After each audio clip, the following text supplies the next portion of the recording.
All right, we are back. Smack Talk Wednesday, as you know it, 6 p.m. Pacific, 9 o'clock in the East, the show that keeps on going on. Slap News bringing you Smack Talk every single week. We've got myself and we've got Ding holding down the fort, bringing you guys the latest breaking news. It's never a dull week in the world of Power Slap. I know everybody wants to know when's the next event. I was just on IG Live.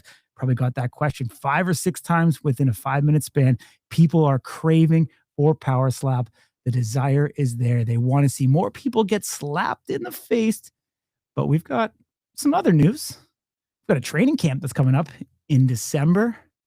We've got a bunch of releases. What does that mean?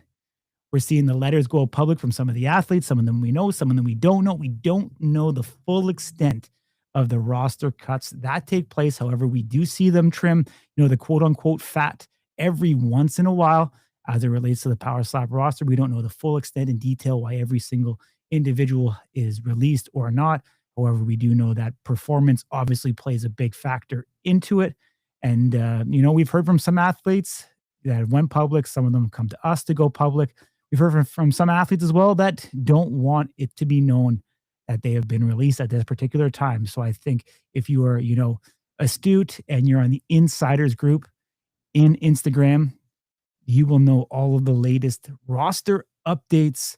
Who's in the chat today? Throw us up some W's. We'd love to see who's here today. Lakuka is back. He said he was away the last couple of weeks. He's back in the chat this time. So we appreciate you, Lakuka, and everybody for following along with this live show as we continue to bring it to you every single week. We've got a phenomenal lineup of guests today. The Crazy Hawaiian is going to start off the show. I'm sure we're going to talk about the heavyweight division. I'm sure we're going to talk about the super heavyweight division. I mean, hell, we might even talk about the light heavyweight division. This guy can seemingly fight in every single one of those 3 weight classes. And then we're going to be bringing in Damien Dibbell coming up here. Incredibly excited to see him as well. There's a lot of talk. A lot of people have his name in their mouth, I guess, amongst some other things. But anyways, we've got Dorian Perez. We've got even, Ryan Kenny talking about it. I mean, it doesn't even matter, dude. Anybody in this division. Darius, we've been kind of banging that on IG as well. And so it's always exciting to get his breakdown. And then last but not least, Sinn Bohdi is going to be joining us later on, probably about 40 after the hour, 45 after the hour. I think Sinn Bohdi is going to come in and going to give us an update about the wrestlers, how they fared. Who's been his big surprises? Who's been his biggest disappointments?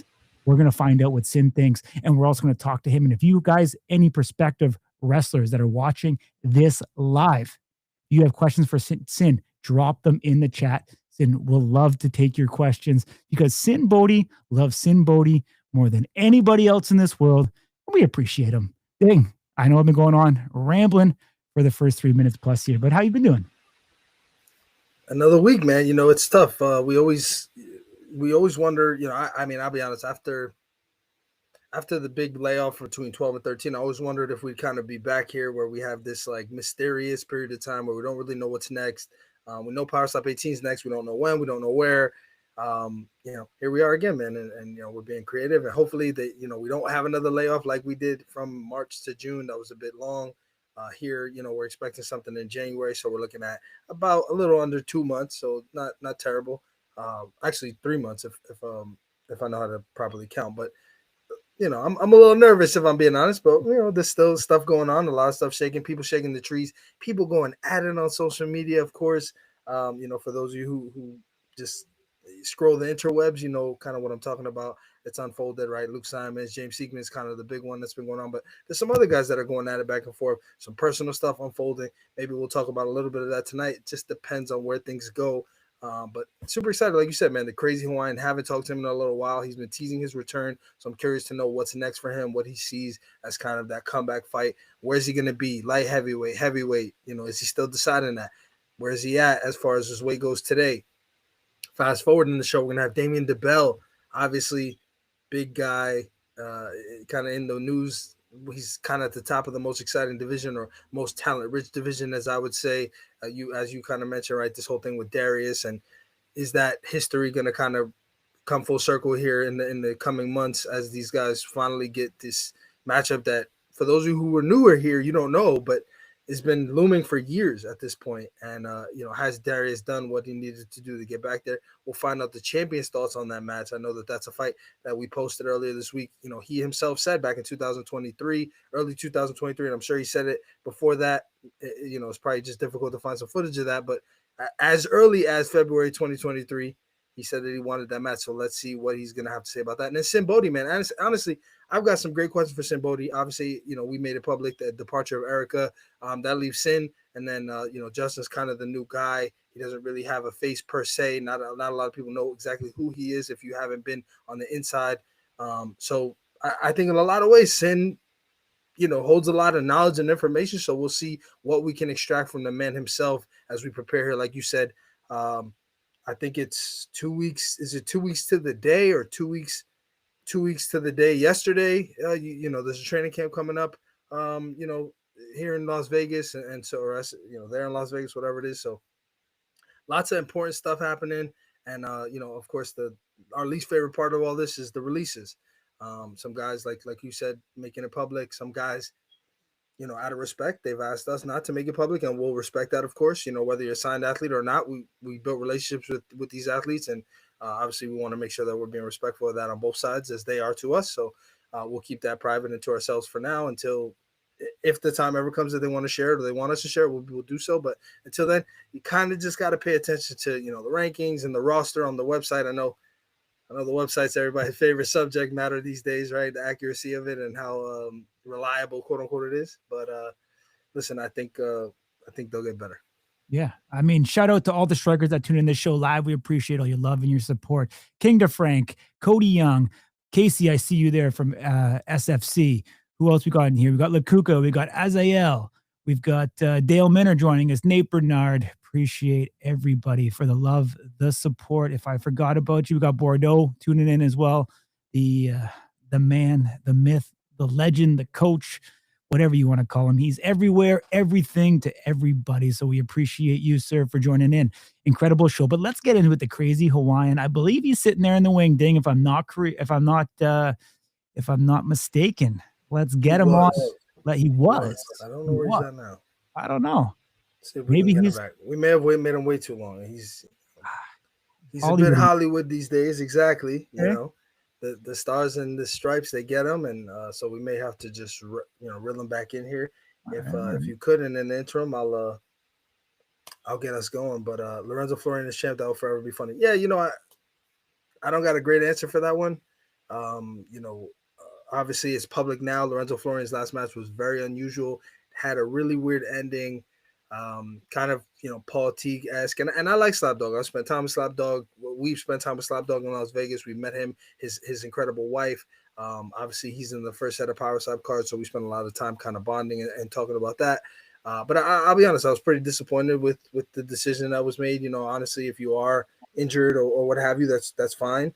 And I get it, but the gentlemanly thing to do, and if you guys disagree with this, I'm sure I'll clip this and I'll ask right here. I'll start the clip. If you get hit, or excuse me, start the clip over, reset, right? If you hit your opponent and you hurt yourself, I think the right thing to do, or the appropriate thing to do, or the gentleman-like thing to do, would be to allow your opponent to return that favor. And if you cannot continue at that point with your own strike, then is the time for you to say, hey, you know what? I can't continue. I'm going to take the TKO. I could understand if people would disagree and say, hey, if you're not going to be able to continue anyway, for whatever reason, whether that's you're not prepared with your other hand or whatever it is, why take the additional damage? To which I'm a huge supporter of trying to limit the damage, and maximize safety in lieu of what we're talking about here. However, if you hit somebody, the right thing to do is to let them at least hit you back, even if you don't believe that you can continue. And I think that's my only gripe and qualm with Lorenzo Florian at this point. Obviously, his name being brought up because he is listed as the current super heavyweight champion, which we all know is not the case. Obviously, I do not want to ask, or I don't want to pressure the Crazy Hawaiian to talk about his brother, but I'm sure he'll come up and we'll. But where did you see that? Because I just have to. It's on the website. I've gone on the website both on computer and mobile, and I still see Dame Vienna. So I'm not sure. Well, did they change it? Let's see. It's always been there. I think that was just myth and rumors, my man. No. I've seen it. No, I've seen it myself. Right, Yeah. Wow. I'm not taking rumors. I gotta. Let's see. He is back now, though. Let's see if this works. Let's see. Sweet home Alabama. Nah, you're good. You're good, brother. Stay how you were. You looking good. You fit in this orientation now, my man. Let's go. Does that feel good to say or what? Yeah, I've been fitting in a lot of places nowadays. I've been fitting in. You fit in the box better than both Corey and I do, man. That's awesome. Hey, bro, that's what he said. Oh, that's crazy. What are we weighing these days? Can you share? Oh, I actually weighed myself maybe like half an hour ago. I'm at a cool 220 right now. I'm actually liking the size I'm at. I'm officially in light heavyweight. I was already asked what trajectory my career is going to be at by the higher ups in power slap. So I'm over here trying to realistically capture 3 title belts. So you know, I have to play it smart. I think because of my weight drop, at a comfortable 220 right now, and that's without having to try and lose weight. With the whole surgery and everything that's happened recently, I've been able to just kind of sit at a cool 220 without even trying to lose weight. So if I'm over here trying to lose weight, it's gonna be scary for some people. So you said 3 belts. So what does that look like in the sort of the immediate future? Are we looking at 205? Are we looking at a heavyweight, tune-up match? Are you going straight for the top? I mean, what are we thinking as far as kind of what's happening first? What's the pathway here? Me personally, I would love to have a run at the title, but a lot of people around me, including my circle, they want me to have a title match. But I don't think it's fair to all the people that are, climbing the ranks, and then, it might seem like I'm that guy to get kind of special treatment, whatever, however you see it, favoritism. But I just really want a run up at the title. I don't want to just be given, kind of like what happened. God bless me with time, and I have some time now. Um, uh, my last match that was given was the bell in New Orleans. So me not taking that kind of put me on another path, and I'm happy with starting in light heavyweight, whether it is rank 10 or whatever it is. People might say that I'm Mayweathering it right now, but I would love to have a run at the title. I'd be happy with taking whoever from the bottom low ranks. I did lose 200 pounds, so we got to see what my power is looking like, but I don't think nobody ready for me at the light heavyweight, and then they're all boring. So I'm gonna bring some pizzazz to the weight class. I'm bring some smiles, some laughter, and some seriousness as well. Yeah, you know what? I love that you said that. I'll be honest with you, and I don't know if I would have said this to you if you didn't bring it up yourself, but I think it's important for you to figure out what your new body is going to be like up there, and I think risking it all at the top is betting on yourself. But I think that you have a lot more to lose if you aren't what you think you are, and I think that in a 5-round title fight against one of the elites in the sport alongside yourself. Is probably a bad time to find that out. So I actually think that you're probably making a better decision. I don't know what the criticism of that would be. I don't know why that there would be criticism, but I do think you need to know what you're capable of at 205 pounds. Like you said, you did lose quite a considerable amount of weight. Of course, you look great, but I do think this body for you is about 9 months old or so, right? It's Yeah. kind of like a newborn baby, and although you've been walking around in it, you haven't necessarily been slapping people or getting slapped in it, and I think that that's important. So for you, when you have that mindset, do you feel like that's sort of your thought process? I don't want to take that risk and not know and find out up there like, oh shit, this is much different than what I expected it to be. No, I mean, I've been in the sport long enough to know what it is and how it is. It's more so like, let me just take a slap real quick. Just see if I still got it. I never lost it. I know I still got it, and I'm coming and I'm bringing super heavyweight power to another two weight classes down, and I've been hitting things now. I've been feeling what it feels like to hit something again. For a long time, I never hit nothing. Kind of just spend all my time with my kids, and just took a little hiatus and kind of mental health break from the whole sport. So now I'm hitting things now, and somebody's gonna get it. Somebody's gonna get slept, and um, I'm just waiting. I'm just waiting for the call. Ready. Um, I put myself in a good, cool weight.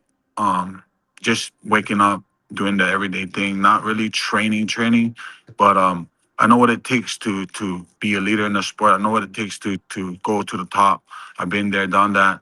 I just coming out with a different mindset and a different body, and I will truly be the first three-time world power slap champ.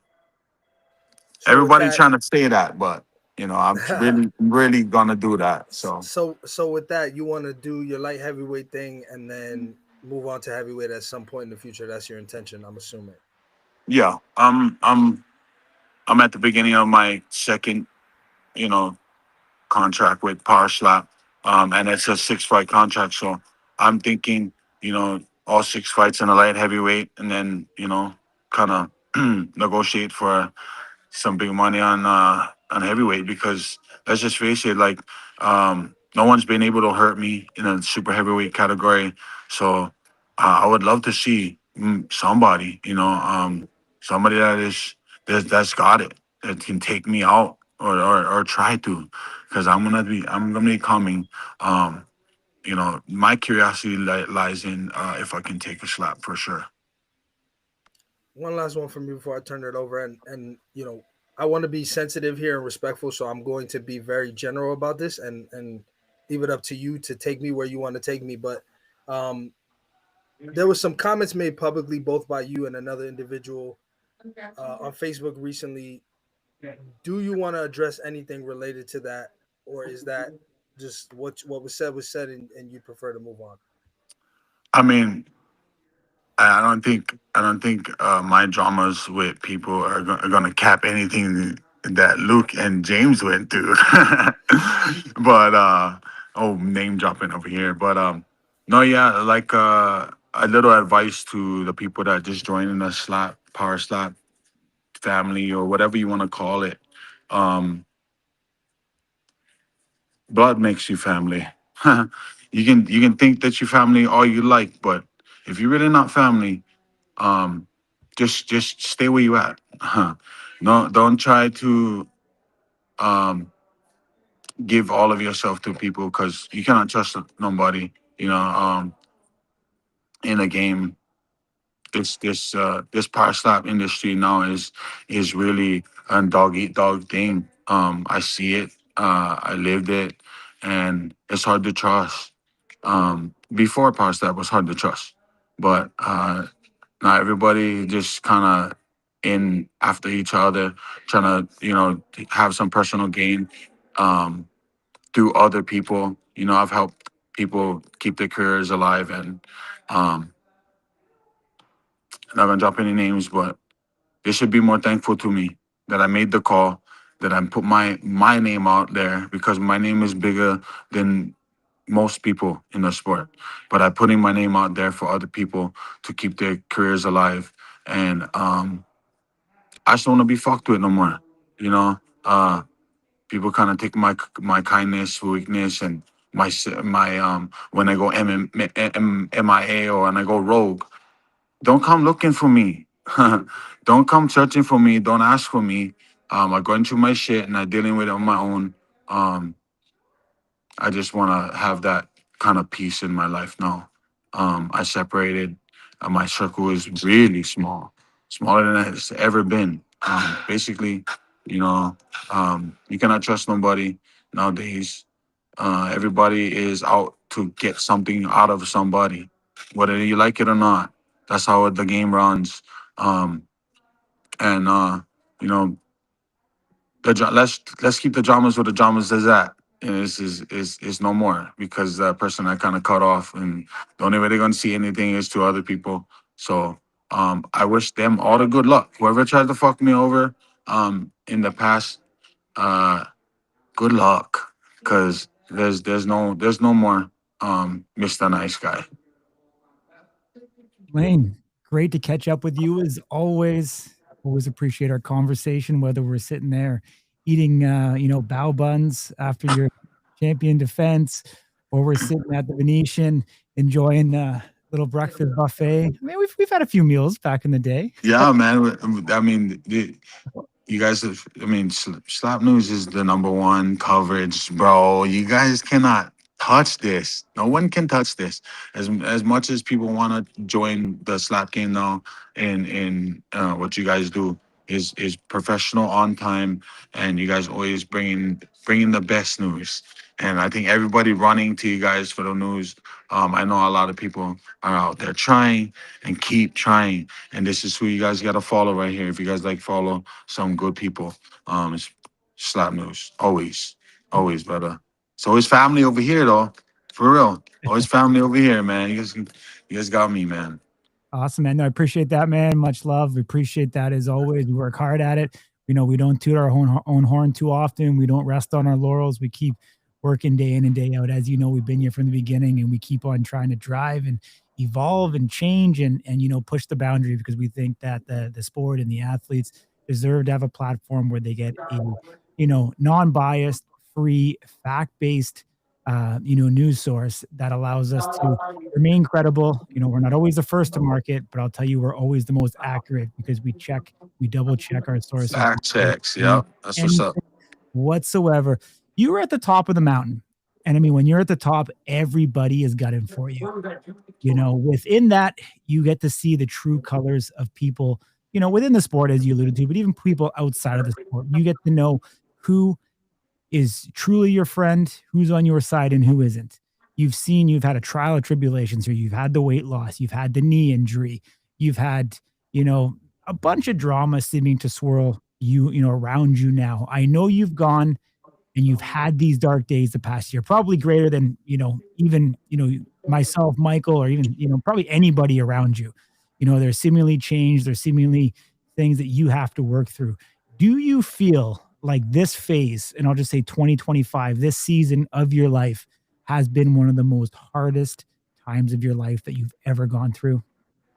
Most difficult, most hardest in my whole life, actually.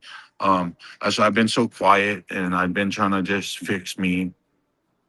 But when you're doing great things, every time that somebody is there to sabotage.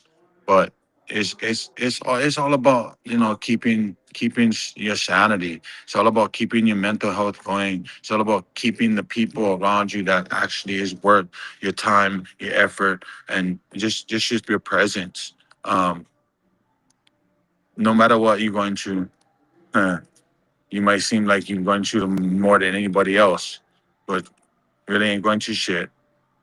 That really doesn't matter. Um, Whatever you're going through is all temporary. Mhm. Try RNG yourself. You're gonna heal up. Unless something is wrong with you, go to the doctors. But every wound is a healable wound, metaphorically, physically, whatever speaking. But I'm currently going through some crazy stuff right now. But in fact, I should just drop the news because it's gonna happen. Um, you guys know who Vern White is, right? Vern White, the card man. So officially, we've been talking long time before I think past that 5. We've been good friends and talking a lot.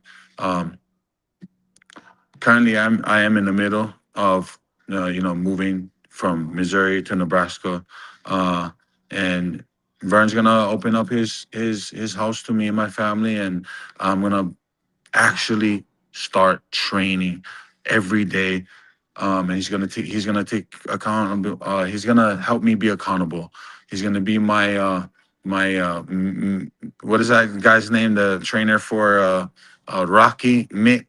He's gonna be my Mick because I can go days without doing anything in training or just chilling and not doing nothing. But if I want to be who I say I want to be and be multiple weight world title, um, even just being in the talks of it, I have to be accountable. I have to train. I have to take this seriously. And because of my weight loss, I was able to go down to 220. But now imagine that train. So I'm still in Missouri, but I am making my way down to Mr. Vern White. And we're gonna start something that no one's gonna be able to touch. Because on my title fight with my title bout with Kalani. A lot of people don't know. I was scared. I wasn't training. So I called my dad up just to fly him out, live with me, just to be accountable, just to wake me up in the morning to do something, anything better than nothing. Because you guys know I wasn't doing anything special. I was just going up there doing my thing, and people are calling me this such amazing person to do whatever this, whatever that. But I was coming off the couch. I was just believing in myself. Um, Now I am taking it serious. My circle is much smaller than it has ever been, and I'm kind of gunning for Wolverine. That's my next target, and then when I defend that belt, I'm gonna be coming for the belt if he still has the title. Um, I think he's still gonna have the title. Mhm. Yeah, I mean, Damien Dibbell, who's sitting there in the green room right now, gonna be coming up next. Definitely been a dominant champion at that heavyweight. But Probably the best. I mean, big up Vern White, obviously the card man, supporter of this show. We've seen him in the comments there earlier. You're gonna have to become a Cornhusker fan now, and maybe one day we're gonna see a 101 jock strap of the Crazy Hawaiian by Vern White. First, there you go. I said it to you, Vern. You got to get into the mem cards now. So Yeah, guarantee. All right, hey, big up Vern, big up everybody in my squad, my team, the crazy team that's been there yeah, for a long time. We just starting. We just kind of, I got the okay to be in light heavyweight, and that's where I'm destined to be right now. for sure. Yeah. Couple quick ones for me, man. Any update on your brother? What's he been up to? He's been a little quiet. Yeah, in quiet, but he's been focused. A lot of people don't realize, don't see actually what I've been seeing every day. The dedication of how he holds himself as a quality man of God, a quality champion, a quality role model. Now he's learning how to talk, learning how to open his mouth and actually say things that make sense. Us Hawaiians, we like to talk pidgin and people don't understand, but my brother's kind of slowly getting himself out of that, holding himself like a champ. He's locked in. I don't think anyone's gonna beat him in the near future, if he continues to be on this path that he's in. My mom guys just opened up a church in Vegas, Word of Life Vegas. So he's been a deacon, and he's been helping my mom guys just build that church, and he's also been building his spirit man up. And that man is unstoppable right now. He got $4 million hands, and I don't think anybody understands that, but for sure. Yeah. Well, let's just address the elephant in the room here. There's been rumors your brother is suspended. Is there any truth to that whatsoever? I have no idea. Actually, I'm gonna ask him myself after this. Oh, But well, it's a if rumor. I if wanted to see if you knew anything. um no, I didn't. Maybe he don't want to disappoint his big bro. So All right. uh we'll see. We'll see. I do my dream card would be my brother up top on the main event, and maybe me in the co-main, or right before the co-main. But I got some surprises. My slap changed up, my defense changed up, and I'm just kind of forming myself into a new champ, so it's kind of fun. It's kind of fun just trying to find myself Because before, I was 400 pounds. It was easy. This stuff was so easy. At 400 pounds, people don't understand. I used to eat dumplings all day. I don't think he even really hurt me. Maybe stumbled me back, dazed me. But I'm looking for that real arch nemesis in the sport. Whoever it may be, I'm still looking for that. Yeah. All right, man. Real quick. Saying light heavy. My brain has always been heavyweight for the next matchup. I know you talk Wolverine. We also talked off the top of the show that maybe not going for that title be the smartest thing. Light heavyweight outside of Wolverine, who would you want? Well, honestly, I can't even look anywhere else but Wolverine, and my team is looking straight at Wolverine. I want to retire him, give him a good farewell, retirement. But I can't. I have nobody in my mind. Everyone's so irrelevant to me. I would take anybody on. It doesn't matter. I can't even tell you who's in the light heavyweight right now. All right. I'll give you one then. I actually think Vern Cathy could be a great match for you. Sitting there, number 5. Yeah, I think Vern. Yeah, I'm gonna have to retire Vern too. Man, Vern, me and Vern, we got a good relationship, so it'll be a nice friendly bout. I'm down with that. That would be old man versus old man. Buddy, I appreciate you. We do gotta let you go here. Actually, I'll let you say hi to him real close there, and you can tell him that he's keeping your belt warm. Give me a second here. Let's see if we can make it happen. Do we got him? Oh, I don't know. We're just trying to get the bell in here. Doesn't look like he's scared. He's scared. He's too busy in the chat, is why. Yeah, that's right. His wife, he just gave us the D. Oh, there it is. Hey, yo. What's happening, David? No, coming out of sideways. This guy coming out of sideways. Oh, there you go. There you go. What's going on? Just want to say he just wanted to say a couple words and telling you to keep that belt warm in Buffalo now. Yeah, bro. I'm liking past me. What are you talking about? You going to light heavyweight? What happened to heavyweight? You're going past. I tried to eat, bro. The weight came off so quick. It was just like a bad habit. You know what I mean? Like ice cream. That ain't my problem. I'm lactose intolerant. I'm lactose intolerant, bro. Just make heavyweight, bro. I'm heavyweight right now. I'm heavyweight right now. But the smartest then why are you going to is light the best heavyweight? move. Because it's boring over there. It's boring over there. No, I know it's okay. I know you seen Raw get stubbled a couple times. Yeah. I had to give me that. Okay, let me go for the easier fight. The low pickings. Yeah, you already know. Okay. This guy is smart. He's smart. He's trying to get paid. Understandable. I mean, you see me. I'm just working. Could just get a job and then fight me. Get a job. Use that money to go a buffet, eat a little more, and then you'll be fine. But what do I know? I'm just undefeated. I don't know. One of us in this conversation is undefeated. You're right. I'm saying I wouldn't let a dumpling eat me. All right. I mean, I ate all the dumplings, bro. You know what I mean? Ding's loving. Yeah. Dumpling can eat me. That's all right. I like that. Red as your shirt, bro. All right. I got to call an audible. That's it. We're talking about. I'm coming for you. I'm just you wait. You lucky you're young. You I'm coming, bro. Yeah, bro. Oh, okay, pause, bro. Pause. What are you talking about right now? This man over here moaning and the camera come out here coming. Because relax. You're the end game for me, for sure. You're the end game. Yeah, you want to lose to me and retire. I get it. Understandable. All I can see is an upside down me. All I can see is an afro talking. I cannot see nothing, bro. It's not scary for me. All I can see is an afro. Just see the afro talking. Bro needs glasses. Your beard together? That'd be awesome. You throw that ding. What is it? Put Damien's afro with the bells bro, I wish I could. I am jealous of that beard. It would be nice. We'll get it done. I'm jealous of that afro, dog. I'm not gonna lie. Hey man, you got something I want though.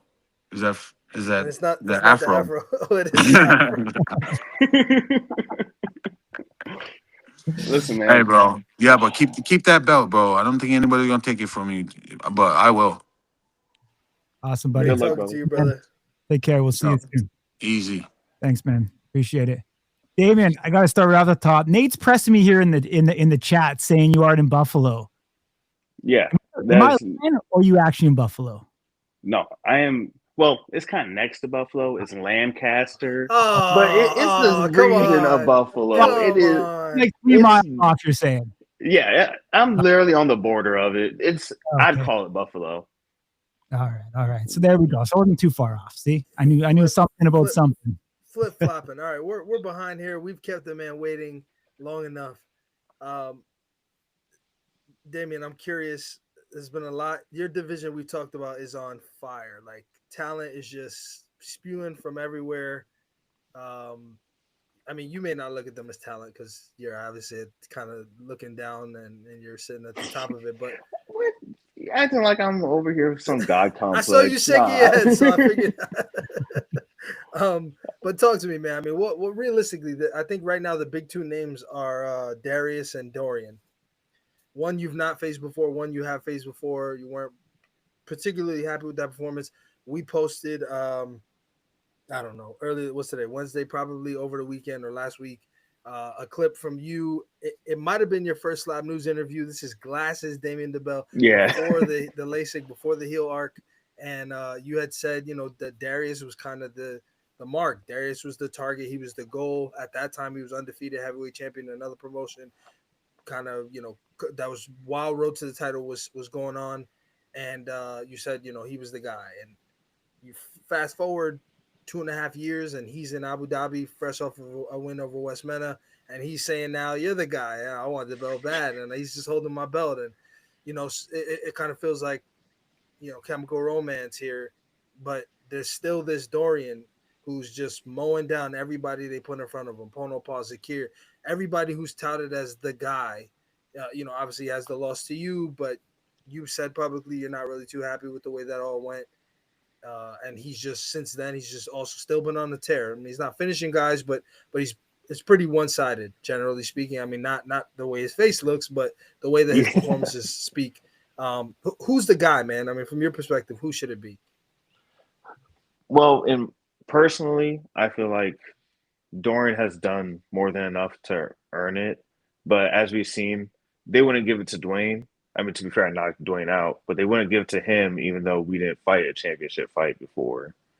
And I feel like I personally want the DTP match, but in the eyes of the brass, I was talking to them as soon as he won that fight.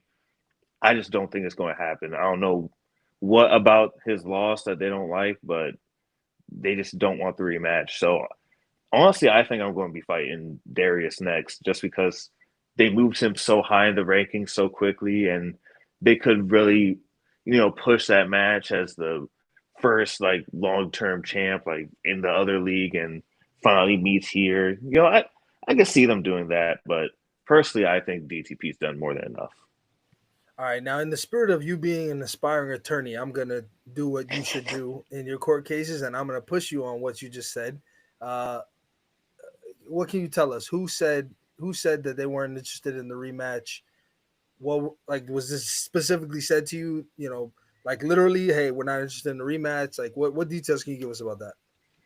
Well, I'm not the exact wording, but as soon as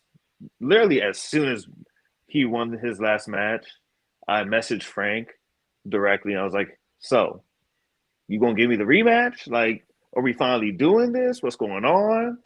And he said it just didn't make sense. And I was like, how does it not make sense? It was a whole thing. But did you actually say that? Oh yeah. I have a whole bro. So your heel arc permeates to everybody. It's not just the other athletes. Yeah. this guy's putting the fucking president, CEO of the promotion at gunpoint, hey, where's my match, motherfucker? Pretty much. Right, he literally messaged me back. He's like, bro, it just happened. What are you talking about? We don't even know when the next event is. What are you Yeah, you were on the live show driving some sort of big vehicle while he was talking about you on camera. He was like, Damien Dibbell, where you at? Yeah, and I'm over here just at work, driving home. Yeah, you're just driving here like, bro, come get it. And then I guess this conversation unfolds after that. So interesting. So seemingly from your perspective, there's cold water on that. So you believe based on that, Darius is just, and then the movement in the rankings, which we posted earlier, Pono had some things to say about the way that the rankings are being done. Like he thinks that the I guess the nature of the performance or the gravity of the performance should matter, in that a knockout versus a decision should hold more weight, kind of thing. In the case of Darius, I mean, moving 5 ranks is pretty substantial. He was insinuating that, and I tend to agree, that was probably posturing so that it would make sense for you guys to compete versus if he was number 6 or something a little bit higher out of that top 5. So do you agree with that assessment of not only the placement of him in the rankings, but also the fact that he kind of seems to be, by all stretches of the imagination, kind of the next guy? Yeah, I definitely have to agree with that. Because, I mean, look at my previous matches. Wes, he was ranked number 3, I'm pretty sure. Dorian, when I fought him, I'm pretty sure he was ranked number 3. Like, I don't know why they kept Nate at number 2, but they've kind of, first, if they've lost, they'll keep him there if they're still doing all right. 2 was Nate for some odd reason, and then 3 was kind of who I was fighting. So I think it really is posturing to set him up for that title match. Now, when you look at all this talent that's been injected into your division, both in the top 10 and outside of it, is there anybody, I mean, I don't expect you to be like, yeah, I think this guy might be able to beat me, but is there anybody that you're like, man, I actually think this person can make it pretty far? Honestly, there's been a couple of dudes. Everyone that's been coming in has been very motivated to learn and actually progress in the sport. One of the dudes, Ro Montana, he's been kicking ass. Like, I really like the way his match against Aaron. We gave him little pointers in the back, and he took that and ran with it. I know he didn't end up getting the win, but still, I liked his performance out there, and I think he has a lot of potential. So I got to push back on that. Because, I mean, he won at super heavyweight against Zach Lansing in his debut, and then at heavyweight so far, he's 0-2. So, of all the guys that have had good performances, you believe Ro's the guy. I'm not, and I like Ro a lot. I do. I'm just, in fairness, I feel like there's people watching that are like, bro, what did he just say? And I got to just be the mouthpiece here and say, I don't. So, of Jujar, let me think of some other guys. Johnny Magna. Oh, yeah, and what's that one dude's name? I forget is it Singh? Jascaron, the one that faced the one that just knocked out Ro Montana's younger brother, Huli. Is that who you're talking about? It was I don't want to sound racist when I say this. The guy from India. There's 3 of them. There's 3 males. There's Jascaron, who's skinnier and taller. There's he had Jujar, the bun on his head. That's Jujar. That's Jujar. Jujar, yes. I liked his performance as well. I blanked on his name hard, but yeah. The Tiger, as they call him. Corey, help me out. Who am I missing here? There's some other exciting names.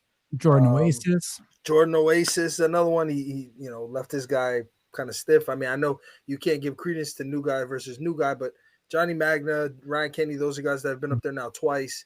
Pono's still right there, I think, is a guy, right? Let me ask you this. He doesn't count as new, though. No, I know. I'm just saying he's still right there and exciting. He just knocked out James Siegman. Like, he's still there. He's definitely in the conversation. Like Nate Bernard, I don't know. I think we talked after Nate Bernard and Aaron Turner, but I mean that was another big one. Yeah. Here, let me paraphrase a little bit. All right, David Dibbell, I think this is a better way to do it. So I want you to say overrated, underrated, or fairly rated, and I'm going to go through the names. All right. Oh God. Dorian Perez. Honestly, I feel like Dorian's underrated. I feel like people talk about his chin, but he still has power as well. Like it just doesn't. I don't know what has been going on in his last 2 matches. It just doesn't look the same Dorian that I faced. Mm-hmm. All right, so giving some respect to him. Nate Bernard. By the brass of Power Slap, overrated for sure. Okay. By everyone else, I feel like he's pretty fairly rated. I feel like everyone pretty much puts him at like that mid-level if they were ranking heavyweight division themselves. Gotcha. Darius.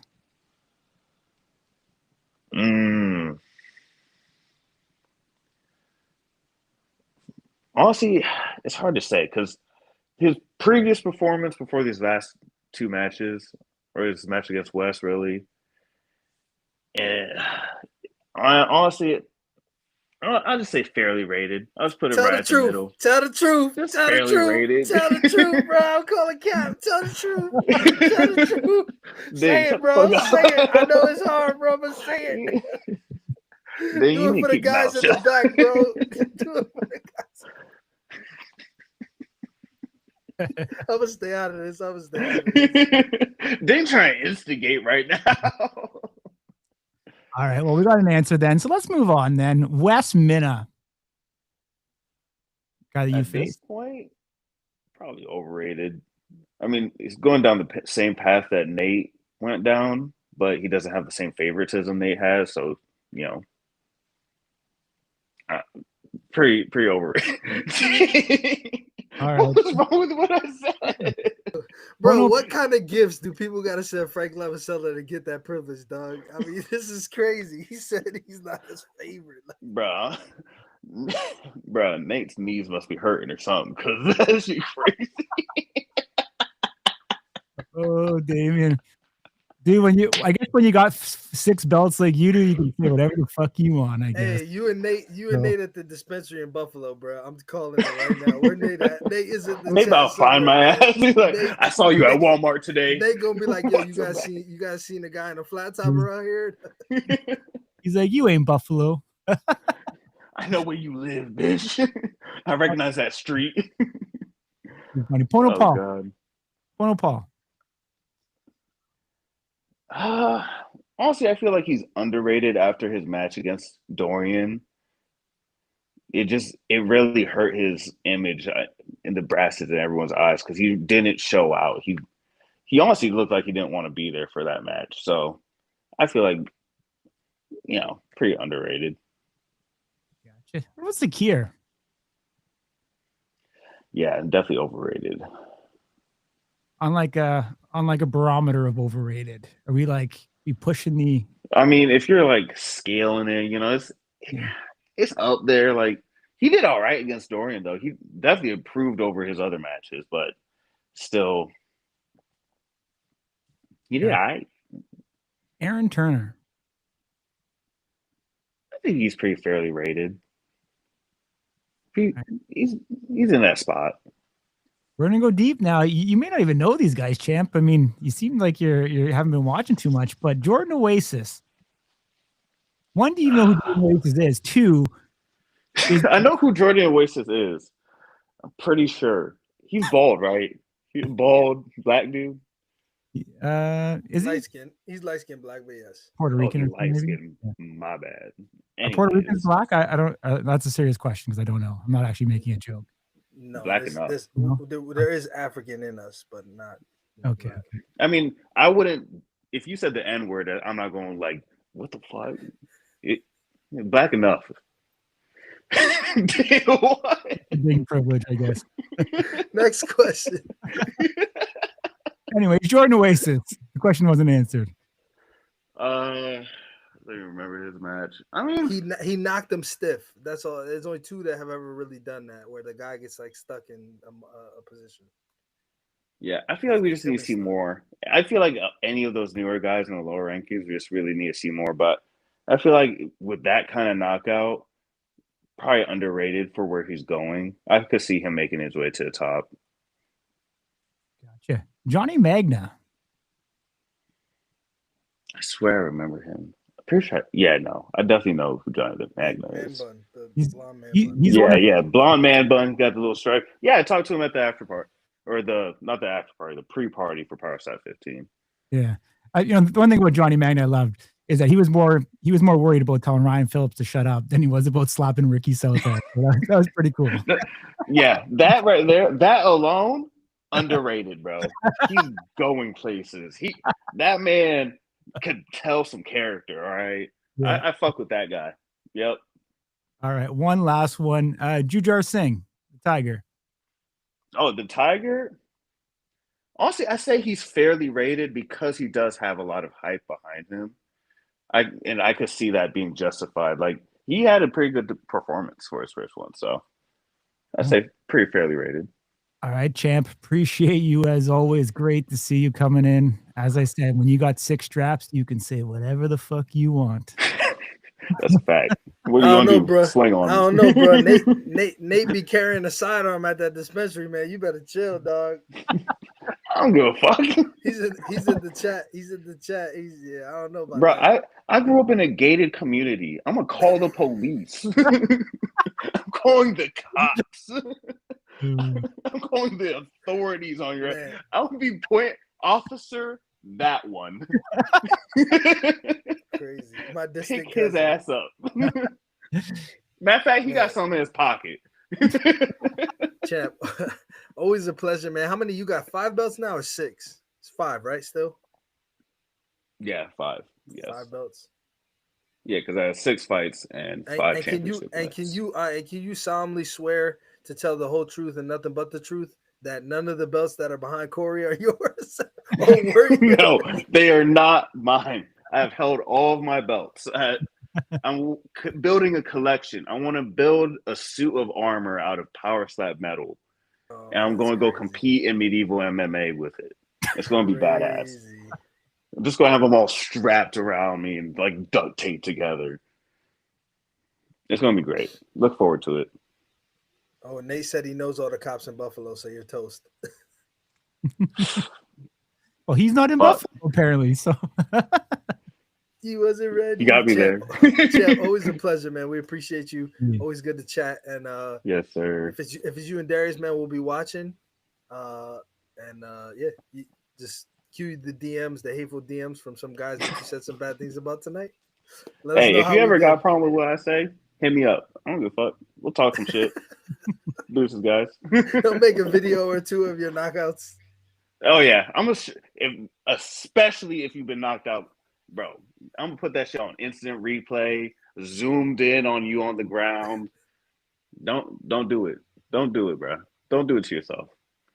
I've been taking up too much of your time, bro. I'll take it out. We appreciate you, brother. Take care, brother. Take care, man. Man, oh man, class act always, man. But man, I actually, I normally don't. I'm probably breaking the fourth wall here, but I normally don't like deliberately like formally prep like questions, generally speaking. But I did for Sinn Bohdi, man. I did, and it's because I got a lot to talk to him about, and I think you do too. So let's not delay this any further. If Damien Dibbell said anything bad about you, his Instagram is @thebellsf. You guys can take that up with him. But we're gonna jump in to the one, the only, the man who I will say has changed recruitment and talent development in Power Slap. He is Sinn Bohdi from the Funny Farm. He is there. Okay. Look at you, kitted out in the gear. Where can we get some of that stuff? Do we got the Sinn Bohdi privilege, or do we got to go to Fanatics and purchase it, or what? You gotta go bug the equipment guys at the Power Slap show. so you gotta or you gotta raid the closet at the UFC building. There you go. Well, I don't know we're gonna be able to do because that's under a lock and key. But first things first, always appreciate your time. I got the key. To chat. Oh, there we go. That's perfect. So in 2 weeks, you and Corey will talk, and maybe you'll get lost in the UFC Apex there. Yeah. Like I said, appreciate your time, man. Say that again. They better not spread any rumors here. The equipment went missing. It was Corey. Okay. Now, you know what? I'm always decked out in this stuff. Like when I fly and wherever, if I'm going to the gym or going to the grocery store, going to teach at the wrestling school, or like I fly out on Friday, and I got to do shows and seminars. So I'm always like, going to the airport, all this stuff, and it's just like being a 2-legged human sandwich board. You want to advertise the thing you're proud of and the thing that you're working on. Yeah, well, you really live it, man, and it's very clear. And I got to say, and I'll say this objectively, and I think Corey agrees with me. I think in the beginning, a lot of people were apprehensive. Who is this guy? What's he doing here? He's bringing all these wrestlers in. What's this all going to look like? But I think what I've seen over time is that you've just earned a tremendous amount of respect from the athlete And what you've done, I think, since you've entered kind of the chat here, so to speak, has been nothing short of phenomenal for the sport, for the future, and the product. I think the quality of athlete that we're getting, and it shows in the live event, I think is much better with you being involved. So to that, I tip my hat and say congratulations, and thanks for being a part of all this, and thank you as always for giving little old guys here a bit of your time. Oh no, thanks. I appreciate it. I was expecting some love and some hate, when I arrived on the scene. And as you could hear a minute ago, my dog agrees, So, I definitely put my money where my mouth is. Like, I want to, I'll let my actions speak louder than my words. Anybody can run their yap, but it's like putting in the work and doing what they say and being consistent and, bringing a skill level, whether you're the competitor, whether you're the promoter, whether you're talent relations, whether you're the social media, everybody, the ticket sellers, the venue, like everybody's got to pull their weight. So, there you go. I don't know anything else than to go 100% in. Like I can't phone anything in. So that's it. Right before we brought you on, I mentioned, normally I don't, unless it's like a massive kind of interview that I don't have enough information on, I usually don't like formally prep or anything, but I actually did prep a bunch of questions for you because I do have quite a bit I'd like to ask. Sure. First things first, you recently we saw you on social media, you went to Run It, which is in the same sphere of competitive sports in that it's quite literally a car crash happening on stage in some form. Talk to me about not only that experience, but how'd that all come together? What were your thoughts? What were you doing there? And is there any potential synergy that you're looking at? Yeah. So Pono was the one that showed me what it was. And he was just like, this is pretty awesome. I thought you'd like it. Come check this out. And so I did. I took a look at it and I thought it was really cool. And then when I went to see it live, man, it knocked my socks off, man. It was awesome, and what was weird was like, I guess I kind of knew this already, but I came up in the pro wrestling industry around a lot of the Samoan guys and like the Samoan families and stuff. Man, they're always so sweet and so polite, until they're not, you don't want to get one of them in the red, that's for sure.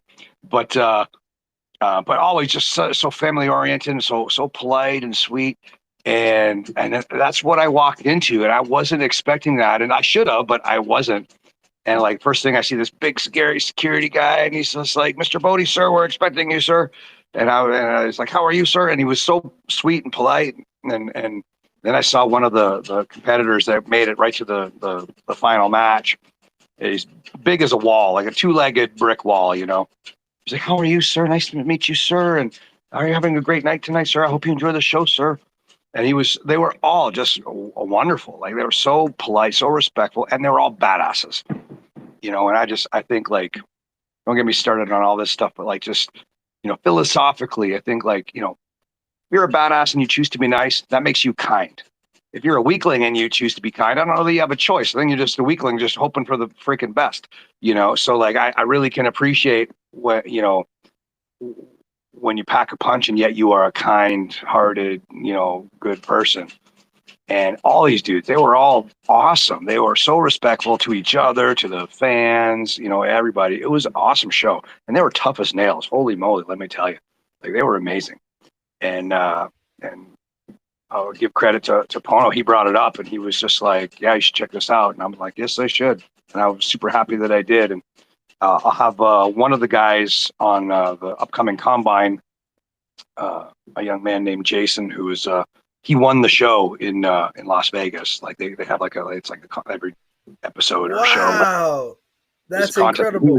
He was a show winner, and I mean, all of us, like, so I was just expecting just to like I told them, I said, "Hey, I want to come," and I called the management and stuff. Like, I don't want to sit there and be sneaky and trying to, look from the shadows like I'm trying to poach anybody. It wasn't like that. Like I called the management and said, "Hey, I really think your show is awesome. And I think, I'd love to maybe try to do something, kind of back and forth or something, or we could figure out something, or at least I could help crack the door for that opportunity for, the higher ups to make those, for those decisions. I'm just a creative guy and a talent scout guy and a talent relations guy. I'm not the big business head honcho or anything like that." So said respectfully, like, I think I'd like to come and check this out and see what we can see, and maybe we can, go back and forth with some talent or what have you. And they were super accepting, super cool about it. And like when I showed up, I was expecting to like just sit down quietly. I just wanted them to know, like I wanted to know, like, full disclosure, what I was thinking and why I was there. I mean, they had rolled out the damn red carpet, like, oh, Mr. Bodhi, please, you're here. They put me in a VIP section with some other great guys, a couple of dudes from the Raiders, some influencers and stuff. It was awesome. And all of us, me and a big old dude from the Raiders and Destroy, who is a really great, fun, nice young man, an influencer, and a couple of the guys, Big Cisco and some guys, and we're watching it, and we're like going back, and a couple of UFC guys were there, and we're sitting there watching, and we're just kind of talking amongst ourselves. Oh, I think this guy, who you got your money on? I think this guy, and when we heard a couple of them grab the mic afterwards, they maybe I could sprinkle a little bit of Sinn Bohdi-ness and give them some promo ideas or whatever. But their message was so sweet. Like the one dude, Jason, who won the thing, he was there trying to raise money for a buddy of his was shot in some crime, and he just wanted to donate the money to this guy's family that, for medical bills and all these different things and whatever. Like, he was just the sweetest guy. And all of us, like me and a couple of UFC dudes and the Raiders dude, and everybody would look at each other, and we just our hearts melted. It was like, it was really, really endearing, and none of us were expecting any of that. And like, they were so family friendly, where like they brought a bunch of little kids up on the field, whatever you want to call it, and they did a bunch of funny stuff for these kids to like hoot and holler and whatever. And I not expecting any of that. Like, it was awesome. It was such a great show, such a feel-good show, and we were kind of joking, like, me and Big Man Cisco and stuff were kind of joking, like, hey, if these guys were to kind of, run their mouths a little bit on the mic, and get on each other, but they were also sweet and respectful and everything. And it was so cool. I can't tell you how anything less than that. It was amazing. And we'll see more than just, so Jason was awesome. And so he'll be on the Combine and on some future shows, and I'll have more Run It guys on there. I saw a couple of dudes that I really liked, but again, just to be, to work amicably with them, I'm like, look, your main guys, like Jason was a new competitor. He was like a one-off competitor, like, you go and you challenge some of the Run It guys, kind of a thing. Right. Not so much as like, it's almost like American Gladiators, where you got your crew of gladiators and then you've got your challengers. It was almost like that dynamic. And so the couple of guys that were like on their crew that had flown in from Australia and what have you, like I'm not going to bug them about being on shows until you're done your American loop and everything, because I don't want to screw up anything that you're doing. And again, just to kind of show, like, I wanted to play ball with them, and they were nothing but cool. And so we're going to try to get more of that done and put some of that to bed and figure out some of that. But yeah, you'll see more than one Run It dude stepping up to the plate at Power Slap for sure. That's an incredible revelation, and while I wasn't expecting that, I was in the back of my head like, this would make sense. And a guy like you with your brain and the genius that you have, like, you're there, and I know you're looking like, oh, this is sort of close to my wheelhouse, figuring out who's got the, as you say, the cojones to not only step up there and do it, but then also to ram into another person, at the fastest speed that you can. I don't know as far as their posture and how they defensively, what their technique is. But for those of you watching who don't know what we're talking about, it's all over social media. You can look it up. I believe their social on Instagram is Run It League, RUNIT League. And it's essentially two massive males, often Samoan, but there's plenty, there's no requirement, so to speak. And they, there is a requirement. You got they take only 250 pounds and up. Oh, like, wow. So big, weight requirement there big is. Cats. Big boys over there, man. That's interesting. So you're recruiting for virtually either very, very heavyweights or super heavyweights of all kinds. Yeah. No, I know these guys. I mean, the one dude, and it was kind of luck of the draw. It really came down to the wire between the two dudes, Phil and Jason. And Phil was like one of their main guys. He's just a human brick wall. Like, nothing was moving this dude. Nothing was phasing this dude. And they went through like 3 or 4 rounds each. Everybody kind of went up the ranks to kind of get to the main thing. So like these guys, like warmed up, cooled down, warmed up, cooled down. Like that is not easy on the body, you know. And the only dude out of all of them that just didn't flinch, didn't register a single bit of discomfort was this dude, Phil. And I think he lost like kind of on a technicality. Like they were awesome, both of them. All the guys were awesome. But this dude, I mean, I talked to him, talked to the management. I said, yeah, I want that dude. And he was just like, oh, good to go, man. He goes, anytime you want me, I'm ready to go. So I'm like, well, let's finish out your North American, that tour that they're doing right now. I believe they're in Irvine this week. And they've been all over the place. They went to Salt Lake, or they're going to Salt Lake. They've been all over the place. I saw them in Vegas. And I said, well, yeah, once you get that loop done, and you regroup in Australia, we'll figure out about getting you on Power Slap. And he's like, yes, sir. Happy to do it, sir. You know, he was so polite and yet so daunting at the same time. But whether it's pro wrestlers or run it guys or whoever, like initially I was brought in to bring in mostly pro wrestlers just because I think Dana and his team, they like the idea of, you know, hey, wrestlers are crazy. They're jumping off ladders and tables and through barbed wire and thumbtacks. And they do that, you know, every night of the week, not just every couple of months, you know. And so we want some of that craziness and some of that, you know, charisma or whatever you want to call it. But at the same time, I within seconds of being involved in it was 100% in. Like, again, I don't phone anything in. And I just thought, can't just bring pro wrestlers into this. Like, I don't want this to be pro wrestling. I want this to be amazing. And whether there's pro wrestlers or football players or run it guys or whatever. So I am literally hooked on combing the internet for people I think would be awesome. You know, it's like picking the team for the Armageddon movie or picking the Suicide Squad or something. You know, you're assembling these superheroes and supervillains to do this extraordinary stuff. And it's just amazing. And the goodwill side of it, which really like is such a fuel for me, is just seeing guys and girls get an opportunity. Like that is so awesome to me. And yeah, so, but I mean, on this combine coming up, I mean, I got a couple of BJJ guys, I got a rodeo guy, you know, sumo guy, all sorts of crazy stuff, you know. So and some of the ones that are not on the combine but will be on shows in the new year are a lot of guys from overseas. Like I've got Russian dudes and Nigerian dudes and Japanese dudes and Scottish dudes and, you know, you name it, like all sorts of really amazing people from all over the world. So we're really going to bring the international texture to Power Slap. You know, I mean, we're already seeing it. Like in Riyadh, I think we had 17 different countries competing. Correct. I think you guys got you were the heels because you didn't include the Canadian guy. The guy's like, hey, what about Canada? No, sorry. Hold on. I gotta push back here because Power Slap. So first of all, my counterpart here is Canadian, so that's sure the best part of the whole thing. But secondarily, you know, Power Slap. I could tell. I could see him saying sorry with his mind right now. He's like, sorry, bye. Sorry.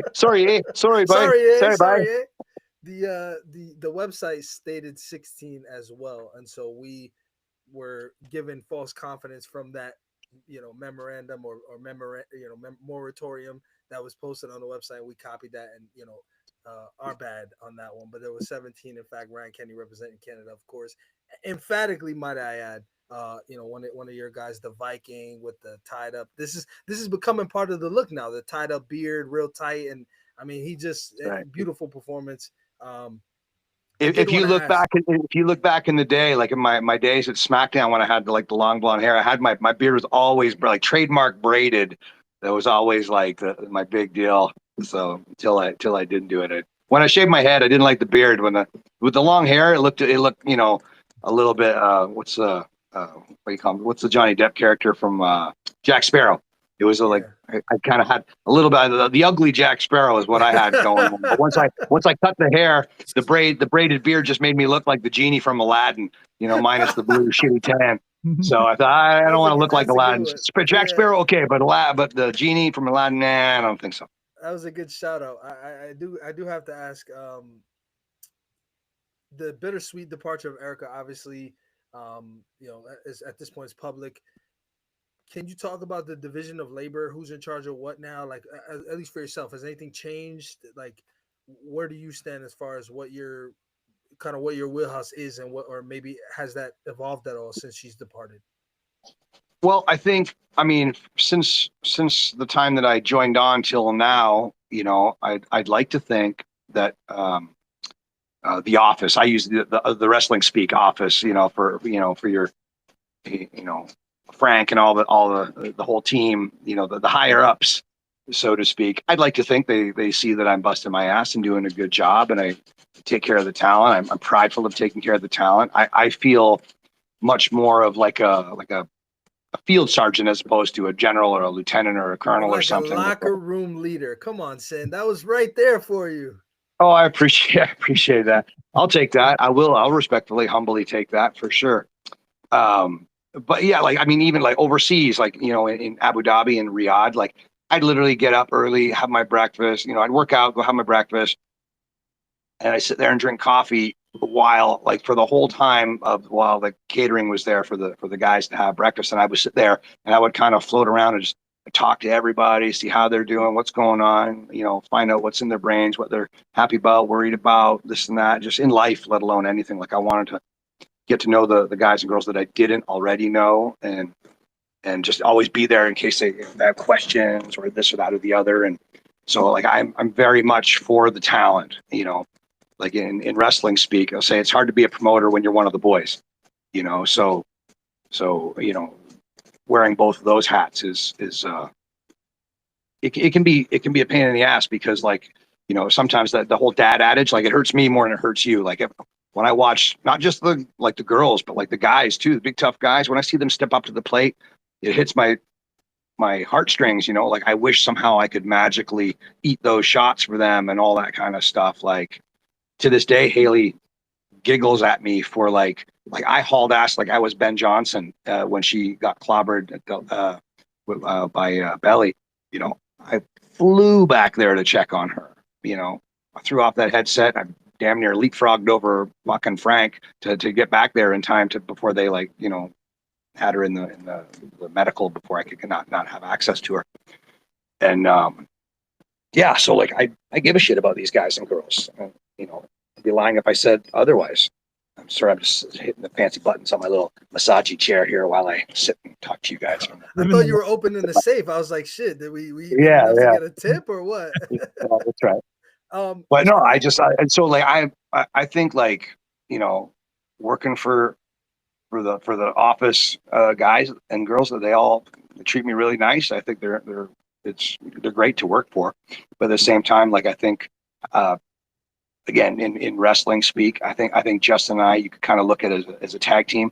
He sort of is more leaning towards the administrative side of it, and I'm kind of more like, we're both talent relations and we're both, doing all that stuff. But I think I kind of am more in the locker room with the guys, kind of, again, more field sergeant, where he's more administrative, like he's more of like an officer, more of a field sergeant. If that makes any kind of sense.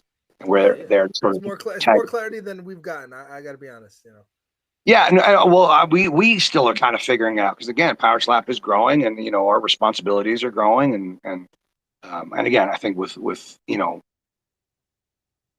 putting in hard work from day one, I'm never going to sit on my ass. I'm not going to do it. For anything, whatever I agree to do, whether I'm hired to do a movie, do a wrestling match, help produce Power Slap, whatever I'm doing, I'm going to just do it full tilt, 100%. And again, I was like, last week we were in a meeting, and I was kind of joking with Frank and Hunter and everybody. And it's just like, let me compete. I'll sign whatever waiver you want. I'll compete against anybody. I don't give a fuck what weight category they're in. I'll anybody you want. But I said, like, just because for recruiting, like, I wouldn't teach you a wrestling move that I wouldn't do, so I wouldn't. And I in my day, allegedly on planet Earth here, I have slapped and been slapped, and far worse. So I feel like, pro wrestling aside, I've had a martial arts background. I've had, other background, all sorts of stuff where it comes to real physicality. So I know fighters, and I know fights, and I know violence. And that's why I choose to be kind, because I really appreciate kindness, because I really appreciate what real violence is. And so as I do this stuff, it's hard to kind of put into words. It's like, if I know what the fighters can go through and if I know what they can do, then, I can help cultivate those guys and recruit those guys and see, like, I think this rodeo guy is going to be great, or I think this rodeo guy's not going to be great, or I think this run it guy is or isn't, or this wrestler is or isn't, or what have you. But whatever background they're coming from, I'm going to make sure that I bring like the best talent to Power Slap. That's how that's going to go. Yeah, and I think that's a pendant of your dedication. Corey, you sound like you got something hot on the tongue here. I don't want you to lose it. I was going to say Power Slap 18 co-main event, Sinn Bohdi versus KO Chris Thomas, 180. Dude, I would do it in a heartbeat. Well, that's what I mean. Like, I can't expect these guys and girls to trust me as I go into, booking them to go into battle if I wouldn't do it, and I'm telling you right now. I absolutely appreciate that. I would absolutely 100% do it. And again, in that meeting with Frank and Hunter, I'm like, I'll sign whatever waiver, I'll do whatever you want. And they're like, no, not ever. No. I'm like, well, I'm going to bug you and ask you that every fucking meeting we ever have, until you just get so pissed off and irritated with me that you just allow me to do it. Because again, like people are now, they're it's, I don't know, it's common knowledge, but it's, people know for the most part that, I'm one of the, recruiters and all that kind of stuff or whatever. But at the beginning, when it was like, hey, what's going on with this? Like the guys and girls that kind of trusted me to, come into Power Slap and everything, like, that was on rapport from pro wrestling and so forth. Like, whether it was Haley J or Zicky Dice or Juicy or whoever, like those guys and girls, they trusted me because they knew me. So for the guys and girls that don't know me, I'm happy to put my money where my mouth is. And I think if they saw me compete, win, lose or draw, they would go, okay, he'll do it. Then why couldn't we do it? I'm happy to lead by example, but again, they won't let me. So like, the sanction is, again, be like, pro wrestling is really not sanctioned. You can just do damn near anything you want in pro wrestling, but this Power Slap is sanctioned. And it's essentially 21 to 40, and they can push it to like 42, 43, whatever it is, if there's some extraordinary extenuating circumstances, like the very first guy I called and the very first guy I pitched to them and the very first guy they were like, yep, we want him, was Jake Hager. And again, Jake's 42 or 43. And they're like, we don't give a shit. We want him. Like 3-0 at Bellator, All-American, former WWE champion, what's not to fucking like, the guy's a beast. And but he was just on the skirting that age bracket, and a lot of the guys, weirdly, like if there was no age bracket, there's dudes I could bring that would just bring the fucking thunder. But there's age bracket. I think Ric Flair would do it. I got to be honest with you. I think Ric Flair. Sure, he would. I mean, most pro wrestlers are, we're all whores. We'll do anything for the right price, But I mean, like, you got guys like Gangrel out there. That's a 280-pound pit bull. And he's one of those guys that, like, he's a super sweet, super awesome, lovable dude. But that's a human being that if you hit him hard, he wakes up. That's not a good human to hit. He's had a 40, almost 40-year career of getting hit, landing on the concrete and getting hit with steel chairs. And he comes from a different era when the guys were big and scary, not like smaller, high-flying guys. I mean, like cavemen shit, Right. And just, again, in a pro wrestling ring, like in a sparring match, in full contact, I can hit pretty hard. But in a pro wrestling ring, it's the sweet art, sweet science to make it look brutal, but be so athletically and creatively talented to take care of one another so you can live a fight the next night and the next night and the next night and just tell a good story of good and evil and all that jazz. And I am proud, what little ego I have is proud to say I am such a safe wrestler. I'm scary to watch. I'm proud of that I can be convincing. But, if you know what to really do, it's easy to kind of fudge it. But I think the one or two times I've ever potatoed a dude ever in real life, I hit Gangrel so hard, right in the mouth with a knuckle sandwich. I don't know how I misgauged him. Not ever in over a quarter of a century of doing this I think I gave one fat lip, one shiner, and I busted one guy open. And I think those are my three boo-boos in 20, going on 27 years of pro wrestling. And Gangrel was one of the ones that I socked him in the mouth so hard, dude, it would have fucking killed a normal human being. And I'm like, David, I'm so sorry. Fuck, I'm so sorry. He's like, fuck, it's okay, Nicky. Fucking just keep hitting me. Fuck. It's fine, you know, like when you slug a dude as hard as you can and he giggles and tells you to keep going, you're like, that's not a dude you want to play with, you know. And again, like I've survived guys like the Road Warriors and the Steiner Brothers, King Kong Bundy, and guys that I don't even know are technically human. So like my body's been through the ringer. Yeah, just, you know, you put a Chihuahua next to a Great Dane. I guess they're both canines, but are they really the same creature? Yeah. You know? And so I feel that one. Yeah. Again, you know, sports entertainment aside, like what we do is creative and playful and silly, but it's also physically so dangerous. Right. And we are so acclimated to take hits. Like I laugh when I hear people go, "Oh, isn't it fake?" You know, like pretty sure the cat's out of the bag. Like you're not asking a question, you're insulting. Like if I told you guys, hey, I heard every podcast host is an asshole. That's not a question. That's a fucking insult disguised as a question.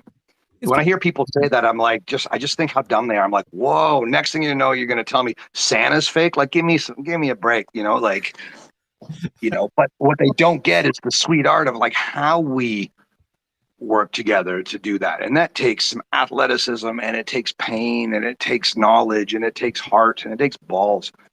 And that's everything that it takes to be good at power slap. You know, you can't just be a dude with a thick neck or a thick hand. You've got to have some fucking balls. Yes, sir. I'm gonna put you in the hot seat here, Sinn, and forgive Please. me. This is the only time I'll do this, and it's because you kind of served it up here. But bring it. This is purely coincidence. But in Doha, Qatar last week, Michael Bisping was on commentary for the UFC, and he actually said and you can look this up. There's news articles all over the place of it. On the commentary, he said live that he was referring to an athlete who was competing, you know, getting ready to compete, and he said he was on the roster for professional wrestling to be in the WWE. He didn't like it because it was just too fake. Obviously, it's entirely fake. They kept telling him to slow down the training. This is Michael Bisping, a guy that, you know, is right there. Did you hear about this? And no, I didn't, but so I'm not overly bothered by that because I think he's talking about the mindset of whatever athlete you're talking about, who I don't know. If you could find that out, I would be curious. But I think like there's more than one way to sort of phrase to explain away what you're talking about. Like pro wrestling being preordained, predetermined, but physically arduous. That's, I think, the easy, nice way of saying fake. But as far as, you know, getting by on your merit, like you didn't win that Intercontinental belt. You didn't win those tag team belts. You didn't win that Money in the Bank. You didn't win that heavyweight title. You got put over for it. Bestowed upon you, right? Yeah, you got chosen on a piece of paper to get put over for that. Denzel Freeman. Does that sound familiar? Denzel Freeman. He was in the WWE ID program in 2014. Yeah. So I mean, he's young, you know, and he's full of piss and vinegar because he's a young athlete. And, you know, pro wrestling wasn't his first choice. He's probably looking at it like a auxiliary job, you know. So he's like, well, fuck, whatever, you know, like he's not looking at it like a diehard growing up watching pro wrestling. Or if you're watching boxing or being a race car driver or being a rock star, if it's not your first love, you're going to look at it like another kind of opportunity, you know. So as opposed to a career criminal who grew up, I want to be a pro wrestler. You know, they're thoroughly hooked. They're going to eat shit because that's whatever they have to do because they love it, you know, versus, I can't play baseball anymore. I can't play football anymore. So what can I do? Oh, I could do that pro wrestling thing. So whatever, what's the pay? They're thinking about money and business as opposed to like living out their childhood dream. Right.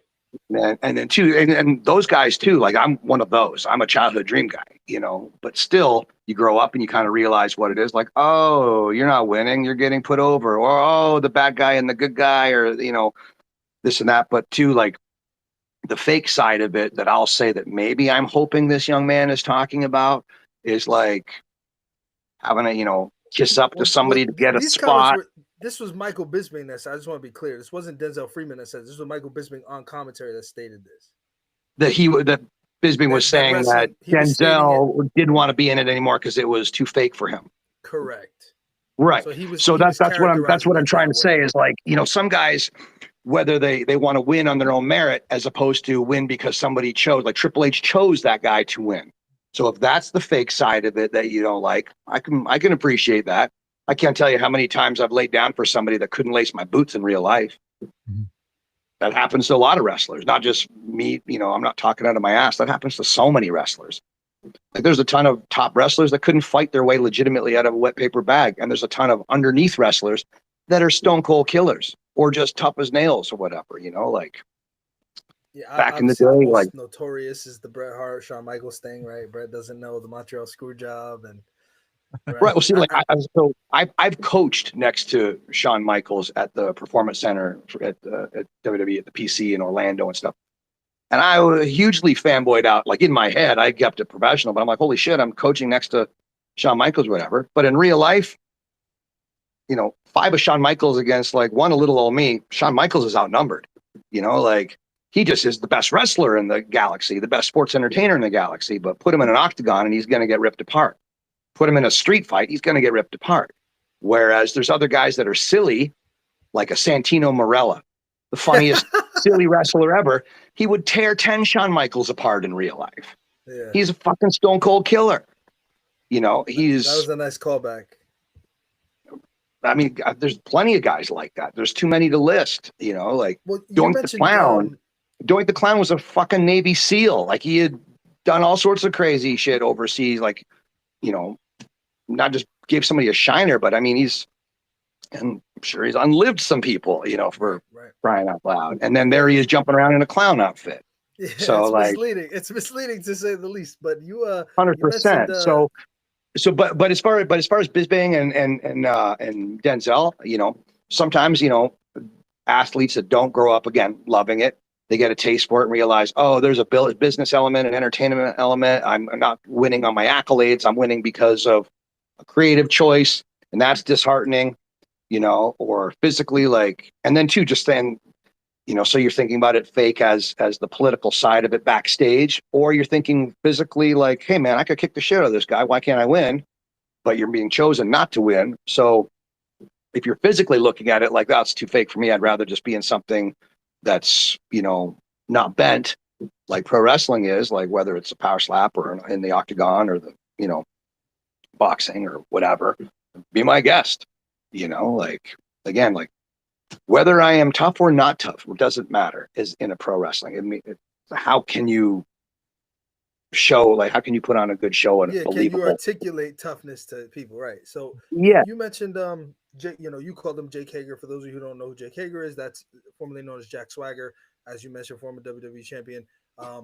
In the first time we had this conversation, which was probably closer to May, you were more secretive about it, and we kind of did like a little mystery thing, whatever. We knew who it was, you know, we kind of figured it out with the clues that you put out.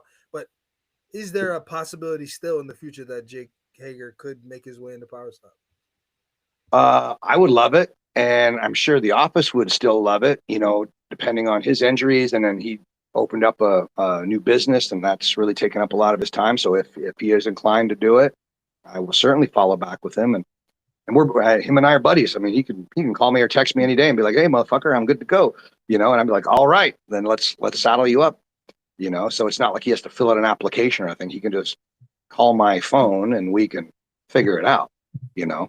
I'll actually give him I'll give him a shot this weekend. And happy Thanksgiving, and I'll check on him just to see how he's doing, just as a good brother. So I'll see what's up, and I'll let you guys know. But yeah, I mean, now that people are sort of used to seeing pro wrestlers and other crazy people that I've been bringing, you know, they're kind of seeing the floodgates are open, right? Now we're seeing all sorts of stuff, and you're going to see it's only going to get crazier. Like, I mean, some of the people that I've been talking to and recruiting that are going to, you know, whether they come in from overseas to do a combine or not, like I think we're going to look also at doing some of that stuff in those fight weeks during the lead up to the shows and stuff, especially like when we're across the pond and, you know, in places like Abu Dhabi and Riyadh and all that and other places. But I mean, Russian bare knuckle fighters, Nigerian soldiers, Ugandan headhunters, Scottish bar fighters, different people from different slap organizations, Japanese sumo wrestlers, like again, Texas rodeo guys. I've got Kevin Crane is a really amazing Brazilian jiu-jitsu guy coming in. There's a really awesome video of him, and he dekes behind the guy, goes behind him, and then he jumps on his back and surfs on him, and the crowd goes bonkers. And when I saw that, I'm like, I need him, I want him, I must have him.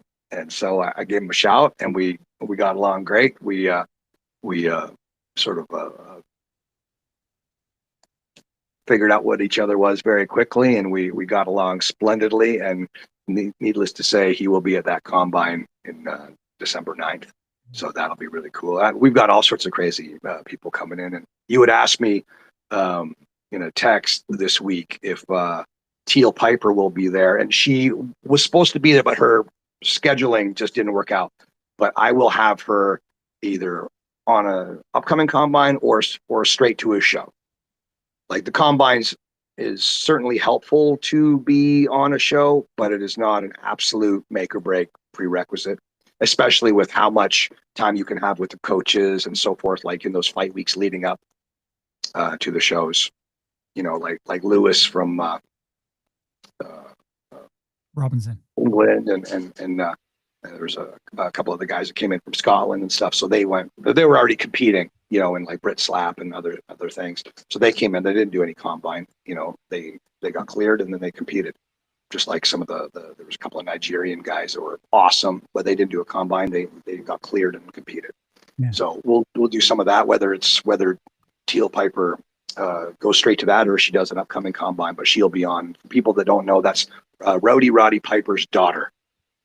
And so I think that's pretty cool. Thank you for that. I was gonna say, for those who don't know, who are we talking about? So yeah, listen, man. I mean, that star-studded. Obviously, there's the unusual Ronda Rousey connection there, right? Her obviously paying a lot of homage to the late great Roddy Piper in her entrance as she entered the WWE.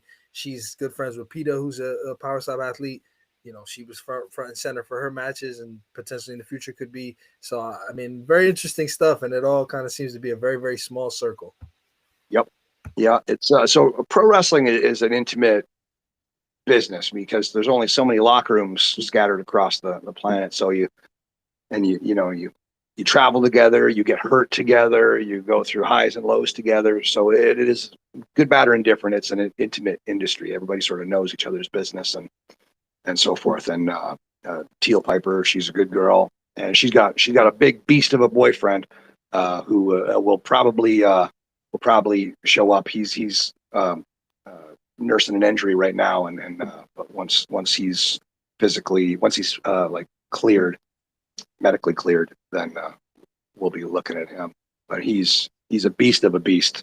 So there you go. I mean, what else could keep up with the daughter of Roddy Piper, right? So lots of fun, crazy characters coming into this. We have this girl, this power lifter, military vet named Audrey coming in.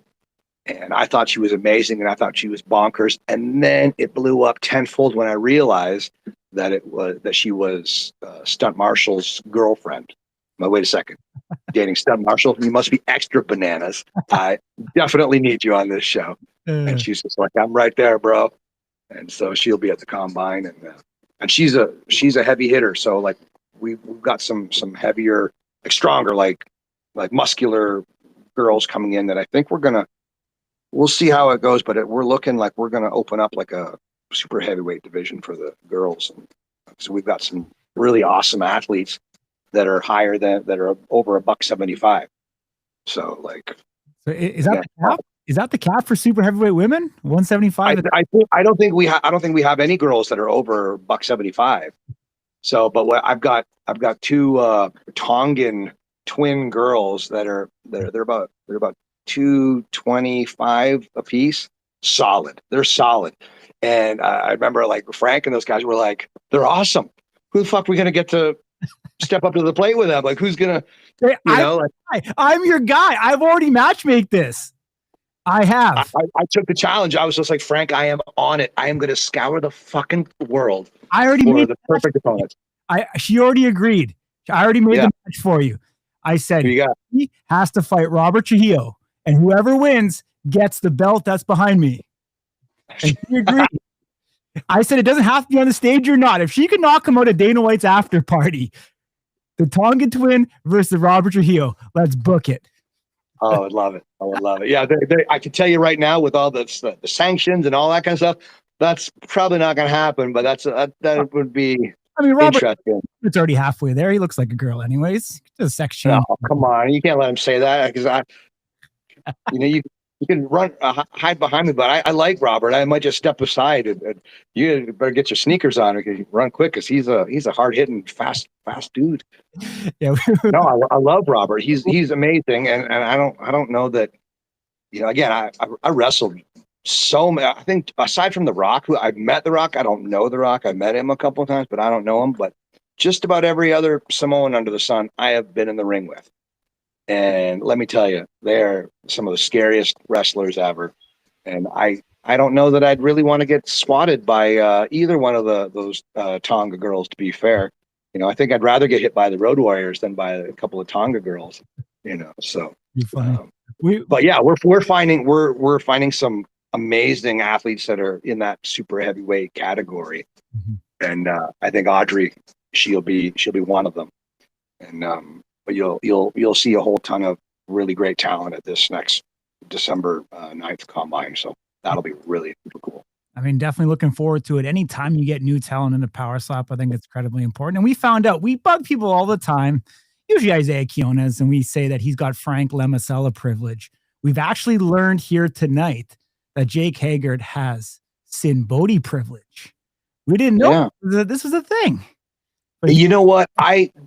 In all seriousness, I like to joke around, pardon the pun, I like to clown around, but in all seriousness, I truly care about every performer, competitor, whatever you want to call them, whether they're my get or not.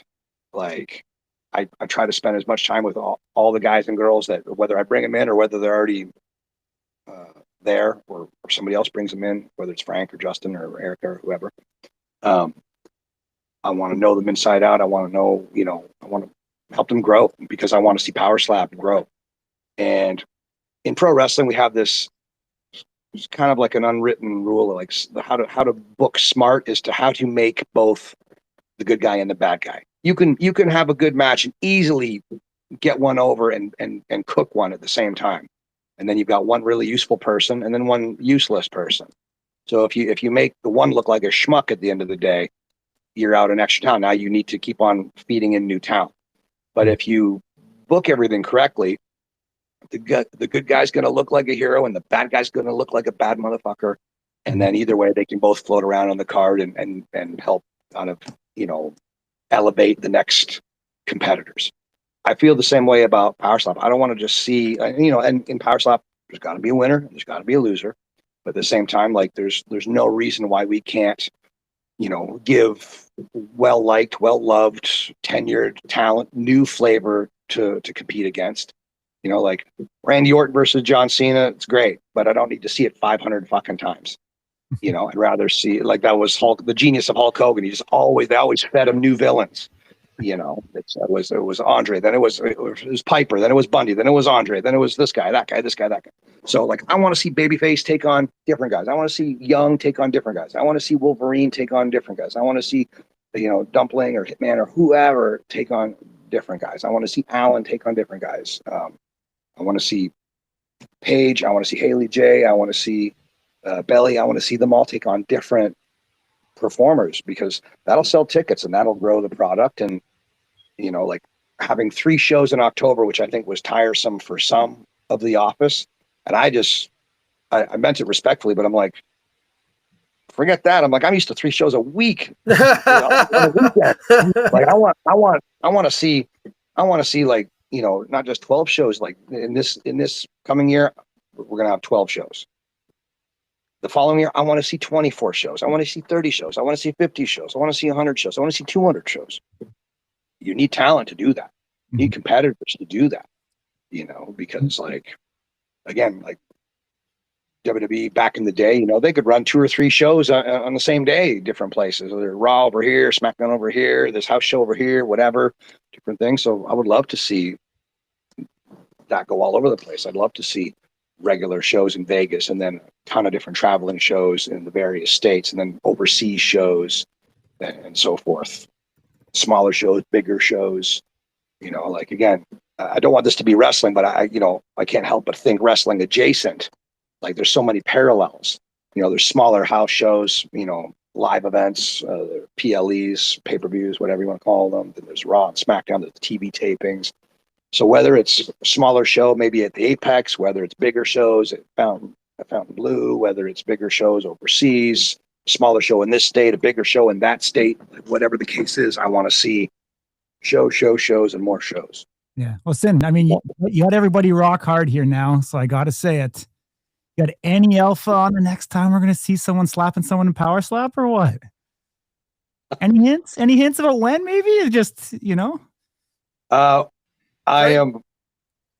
will tell you, Frank does not watch this show. It's okay. So again, using wrestling speak, I'm not a stooge. So if I know, I'm still not going to tell you until Frank greenlights the dates. Can't say, but we're working on plenty of good stuff, and the competition is going to go up. And I saw that there was releases, and that sucks, you know, because again, I feel like, you know, one of the guys, and I feel that shit. I know what it's like to be an athlete, and you know, you get released or this or that, and it happens to everybody, you know, good, bad, or indifferent. And you know, it's the hard side of every business, you know, whether it's this or anything really, you know, whether you work at Walmart and they make their cuts, you know, you work at the post office or Amazon or wherever, the construction yard, wherever, somebody's getting canned sometime, and that sucks. You know, there's nothing good about it, nothing funny about it. But the guys and girls that were already on and have been competing, like a lot of those guys and girls are going to stay on.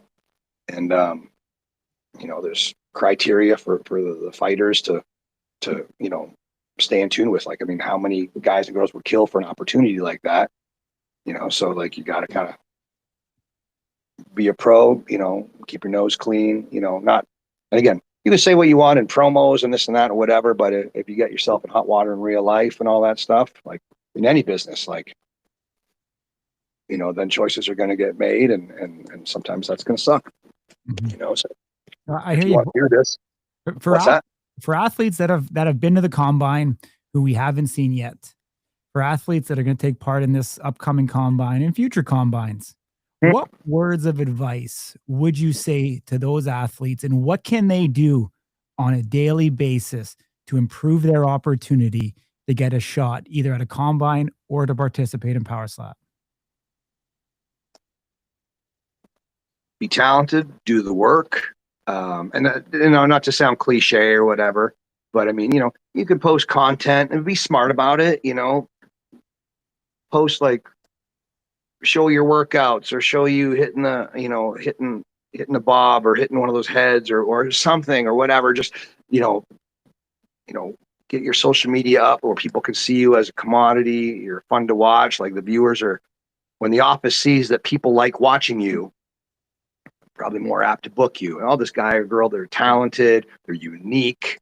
They're not getting themselves in hot water. You know, they're not, you know, like, last thing you want to do is just don't break the law. You know, that's a good idea, you know, for whatever. Don't be disrespectful. Right. Like, I mean, yeah. Well, I mean, you can have your opinions on anything. This is a free country. You can say what you want, but at the same time, that doesn't absolve other people from not being thrilled about it or being happy about it. You know, I could say, oh, this is what I think of so-and-so.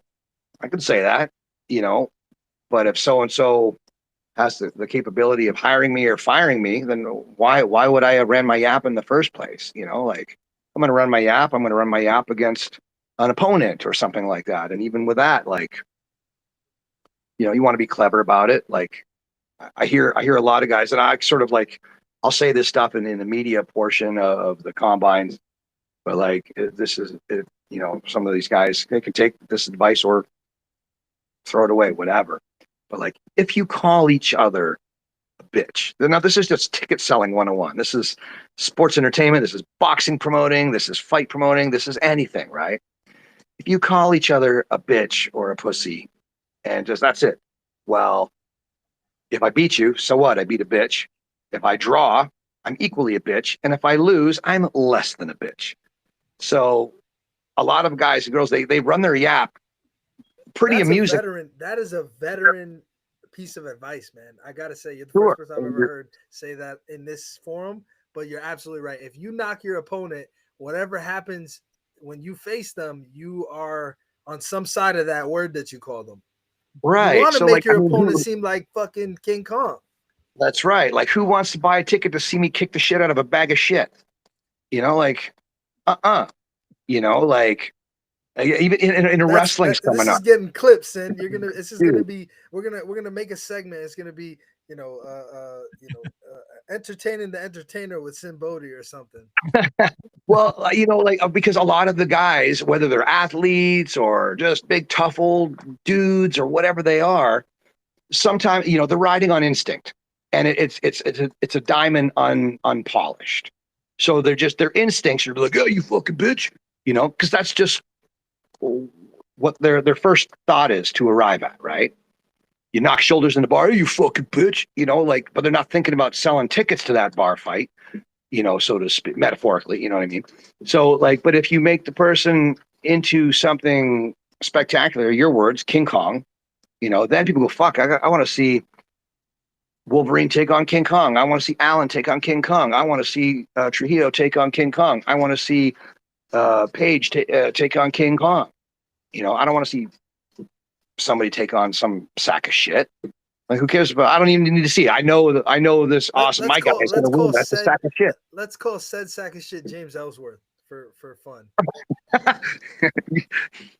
You're welcome to do that.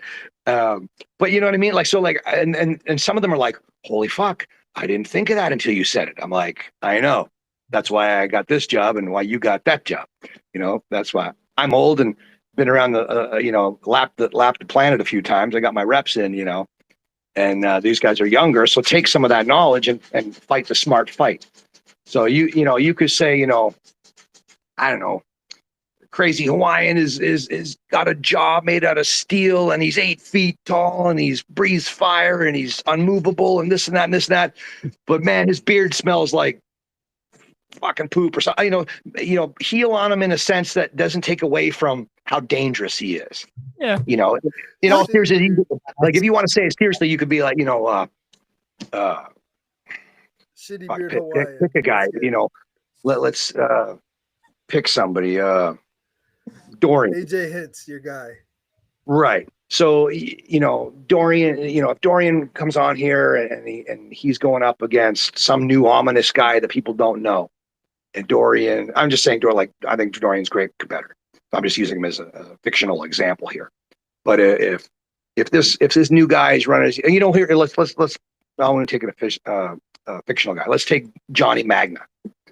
So Johnny Magna can be a very sweet guy. He can also be a motherfucker. So people are getting used to him being, in wrestling terms, are used to him being a heel. He conducts himself like a heel. He wants to be looked at as a heel. He's got no problems being a heel. And so let's say he's going to go against Dorian. I'm just being fictional here. And Dorian calls Magna a piece of shit.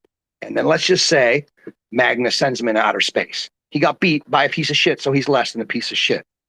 But if Dorian says, man, this new guy, Magna, man, he's got a fucking arm on him like a bullwhip. Man, he's knocked out 2 dudes in a fucking row, this, that, whatever it is, you know, da-da-da-da-da. He's this, he's that, he's ominous. But I don't like how he treats people. And when I fucking get in front of him, I'm going to fucking teach that motherfucker some manners. People are going to go, oh, I got to buy a ticket for that, you know. But if he just goes, he's a piece of shit, then do I need this do I need to buy a ticket to see a piece of shit? You know? And if the other guy calls the other guy a piece of shit, I don't need to see a double piece of shit ticket, you know?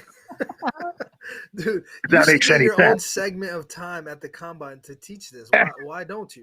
I do have my own section. I do. The last one I did the media for it, and I kind of gave that. I didn't give it to him as gruff as I'm giving it to you in my locker room words, like I, respectfully in front of Erica. I try to watch my language, but at the same time, and for the record, I just say, like, I think Erica is a wonderful lady, and I have a lot of respect for her, and I'm sad that she's gone. But she's a talented woman, and she's going to do great at whatever she decides to do. So there you go. And then we're going to have to turn that page, and we're going to have to really got big shoes to fill. Because Erica being this petite, beautiful, smart lady. She got big stilettos for me and Frank and Justin and everybody to fill. So there you go. So just want to, in wrestling terms, I want to put over Erica and just say, there you go. About you. You're a great lady. We posted some version of thank you to Erica. It was very simple and for sure videos attached to it. And I think that none of that was manufactured. We didn't make anybody do anything. We didn't pay anybody to do anything. Like we just literally sent out, hey, if you guys got words to say them. And a lot of people came out to say them. And I think that speaks to, again, Erica's impact here and what she's meant to the whole sport. So. For sure. No, Corey, I mean, what are you cracking up about over there? What is it? The heels? What do you get you with the heel color? No, I was just thinking of Kale Chris Thomas's video. Oh, dude, that one we didn't release. Kale Chris Thomas didn't say anything nice, so we left that one. And that one will stay in the archives. Who didn't say something nice about Erica? KO Chris didn't have anything nice to say, so we kept that one from the public. I'll tell you. So now that I know KO Chris, and he's a funny dude. Like, it's hard not to like him. And I will tell you this, and I'm not picking any fights or anything. I'm happy to see him come back, and I'm eager to see what happens next for him. But I remember being at Fontainebleau, and he was losing it about something backstage, and he was losing it, and directed at Erica. And again, I'm not a competitor. I'm an office guy, so I have to conduct myself a certain way. But there was a moment where I thought he was going to blow his stack, and I thought, if I walk over, again, just playing these scenarios out in my head, I thought, if I walk over there and kind of hard ass him right now, I'm just going to throw gas on the fire because he's in the zone. And I thought, it's not going to be good for anybody. It's not going to be good for him. It's not going to be good for me, not for Erica, not for Power Slap. Not for anything, not for that venue, not for the sponsor, nothing. So I just simply was behind him where he didn't see me, and I just stood just within an arm's length because he was like right there with Erica. And I'm not Chuck Norris, but I know some stuff. I'll be okay. And I just thought, I'm just going to make sure she's safe because I didn't know him at the time. I didn't know. I knew who he was, but I didn't know him. And I just thought, whatever happens, I'm going to keep her safe. And that's it. And she's a smart lady, and she diffused him. And then she looked at me, and I just kind of looked at her, and I'm just like, and I nodded, and she's like, Guardian Angel Sinn Bohdi. And she knew, and she knew, and that's all it needed to be. And I just said, hey, I'm glad nothing happened. Like, I'm not that guy who's like, oh yeah, no. I'm very happy nothing happened, and I would like to see everybody be successful and not do something stupid. And I kind of joked with her. I'm only serious when I joked this, and I said, like, and I've seen a few of those incidents with different people, and I said, I'm always going to be there to protect you, just because I'm old school, and as much as I respect you as a business lady, you're still a tiny little girl, and I am not. So, if I ever have to eat a knuckle sandwich to protect you, I'm never going to sue. I'm never going to anything. Just give me a bonus, for eating one for you. Who are you protecting now? Aiden, Frank, like who you? No, they can defend themselves. Yeah, the fighting age men, they can handle their own shit. From all of them. Whatever. But as far as I'm just old school chivalrous when like even in New Orleans, like Eric and I were walking back from we got our ride from the venue back to Bourbon Street, and she was hungry. I wasn't hungry because I had stuffed myself with some of that awesome food from the New Orleans show. And she's like, I'm starving. I want to get a piece of pizza. I'm going to walk down the street. And it's like, 1 a.m. I'm like, I'll go with you. And she's like, no, you don't have to. I'm like, yes, I do. Yeah, I do. Yeah. And she's like, I'll be a Cuba, and I felt safer there than I did down on Bourbon Street in New Orleans. Right. Well, like, so, and I'm very respectful of women. Okay. Women, kids, animals, I will defend. Fighting age men, handle your own fucking business. But like even my wife, we were talking about this a little while ago. Like, she is strapped all the time, always. She open carries. I mean, we both have our concealed carry. I never carry. She always carries, and she open carries, even though we both have our concealed carry. And she's strapped even doing the dishes. And I'm like, why are you packing while you're doing the dishes? She's like, bro, you never know. And I just kind of giggled, But she's like, even when I'm strapped, I get out of the car. As a girl, I get out of the car. She's a small, like she's 5 foot if she's lucky. She's like, I get out of the car in the middle of the day, and I look from like the car to the front doors of Walmart. Is there a clean path? There's no crazy people in between, whatever. And she's still packing. I get out of the car at Walmart at midnight. I don't give a fuck. I don't care who's around. Like, I'm safe.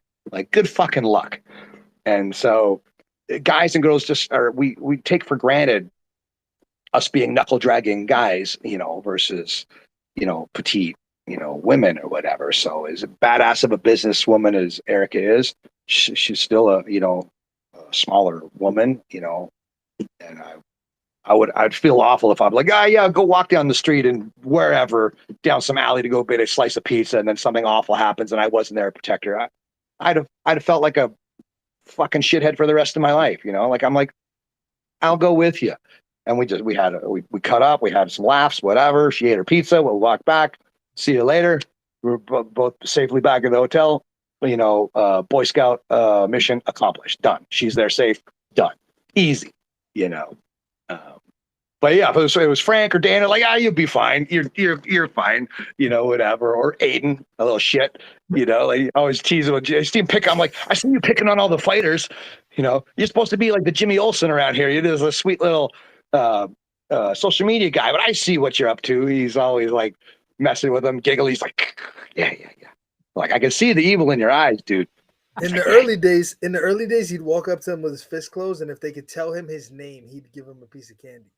That was how crazy it was. And a lot of people were like, yeah, I saw him picking on No Love and all this stuff. No Love's a bad dude, and I was just like, I'm like, you're the devil. He's like, yeah, that's right. Like, you're disguised as Jimmy Olsen, but I know what you are. I could tell you, little shithead. We all just start laughing and stuff. Yeah, he's a fun dude. I really like Aiden a lot. Awesome. Well, we appreciate the time. Like, as always, man, we don't get to do this too often, so it's always very much appreciated. Like I said, I'm being honest here, and the comments kind of echoed that. Man, you've done an incredible job so far. We look forward to seeing what you do here in the future. I appreciate being as candid as you possibly can without telling us when the next event is going to be. I get it, but we have to try. We wouldn't be doing our jobs if we didn't. But as always, I can tell you this: it will be soon. Like Frank said, at some point. Yeah, in the future, it will be there. Corey goes, what did Corey say? No, do it again. I need you to cut me your promo, Sinn. You haven't done one. You did a good one. Cut me the promo on the next Power Slap events coming up. Next Power Slap. Ladies and gentlemen, if you want to see the purest form of violence, a chin for a hand for a chin, no pussies allowed, competitors from all over the world, big, small, men, women, Vikings, ninjas, cavemen, truckers, strippers, lawyers, anybody crazy enough to step up to the plate. Stay tuned for Power Slap. Do I look like I'm clowning around? Let's go. Now that is a professional wrestler I've ever seen one. Oh, so when we had a talent meeting and we were putting people together for the combine, And so a couple of the, like, you know, if I was at the Apex, that one, I filmed one of those. I call them my like, I want you promos, you know, like, you know, and Justin actually filmed the one I think we could get you an AI thing rendition, Corey. Don't you think we're pretty crafty? We can get him an AI poster made of Sinn Bohdi saying, "I want you to slap somebody." Thanks. Yeah, give me the Star Spangled top hat and all that let's stuff. Put that on the list. We'll get some Sinn Bohdi privilege. Huh? Yeah. I was so again, I really do try to be kind and sweet. I enjoy to be nice. But there's always, you know, I'm human, and I have that little bit of a devil that likes to sit on my shoulder here and there. I have not to get too deep or too, like, I'm gonna want to keep this light, but I have from my past some very awful things and some very good people that aren't on this planet anymore because serendipity and Murphy's Law is what it is. And so I have this really wonderful person who sits on this shoulder and always plays the high ground decision making for me. And then my inclination, you know, maybe with the horns and the bat wings, sit on this shoulder. And so I had this one pro wrestler. I'm not going to give him the light of day because I'm going to old school, just not give him any 15 minutes of fame and indulge this pussy. But he was, "Oh, power slap, why would you do that? Blah, blah, blah. You know, it's not worth $5,000 or whatever." I'm like, okay, well, you can jump over the top rope onto concrete for $100 if you fucking want, with no insurance and no whatever and blah, blah, blah. And you're too scared just to get a swat upside the head, you know? So it's your prerogative. If you don't like it, no problem. That's perfectly cool. I got no problem. If somebody doesn't like power slap, if you don't like polka, you don't like chess, you don't like country music, you don't like rap music, you don't like spinach, you don't like whatever, fine, no problem. But as soon as you're kind of like a bitch about it, and I will call him a bitch because nothing to beat here. This is just a wimpy little dude. So I couldn't help myself. And in that last thing that I shot in Riyadh, where I said pussies need not apply, I was thinking of that dude specifically because I knew he would see it, and I just thought, like, because he's never going to say anything. I guarantee I'll put $1,000 down if he ever would say anything to me at a wrestling show or anything like that. Like, next time, I guarantee you, whether he sees it or not, when I see him at a wrestling show, he's going to be, "How are you, sir? Nice to see you, sir. Are you having a good day, sir?" You know, that's what he's going to fucking do. Here's your boots.